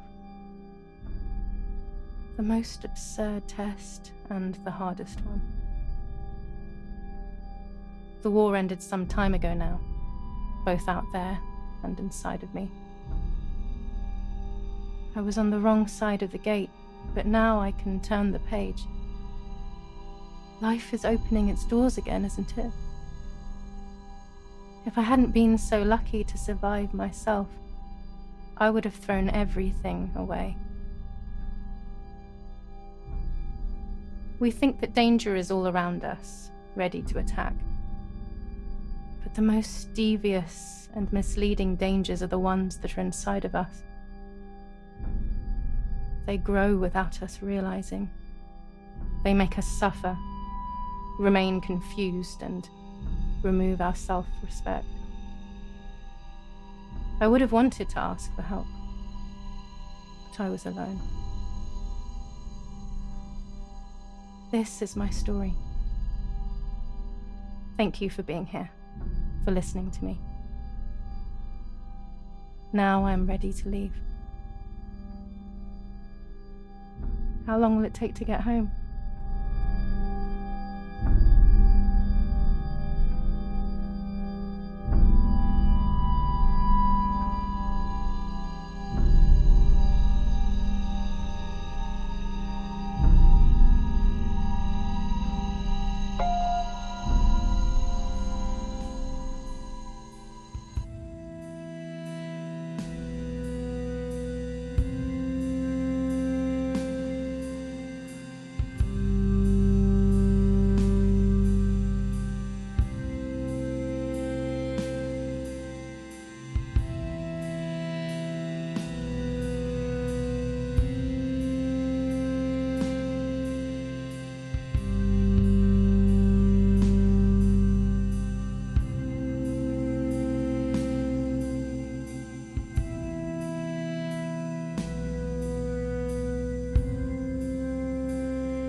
Okay, so after I've been there, I will place a flag on the telephone pole near the house. They will then know that I have accomplished the task. Easy peasy.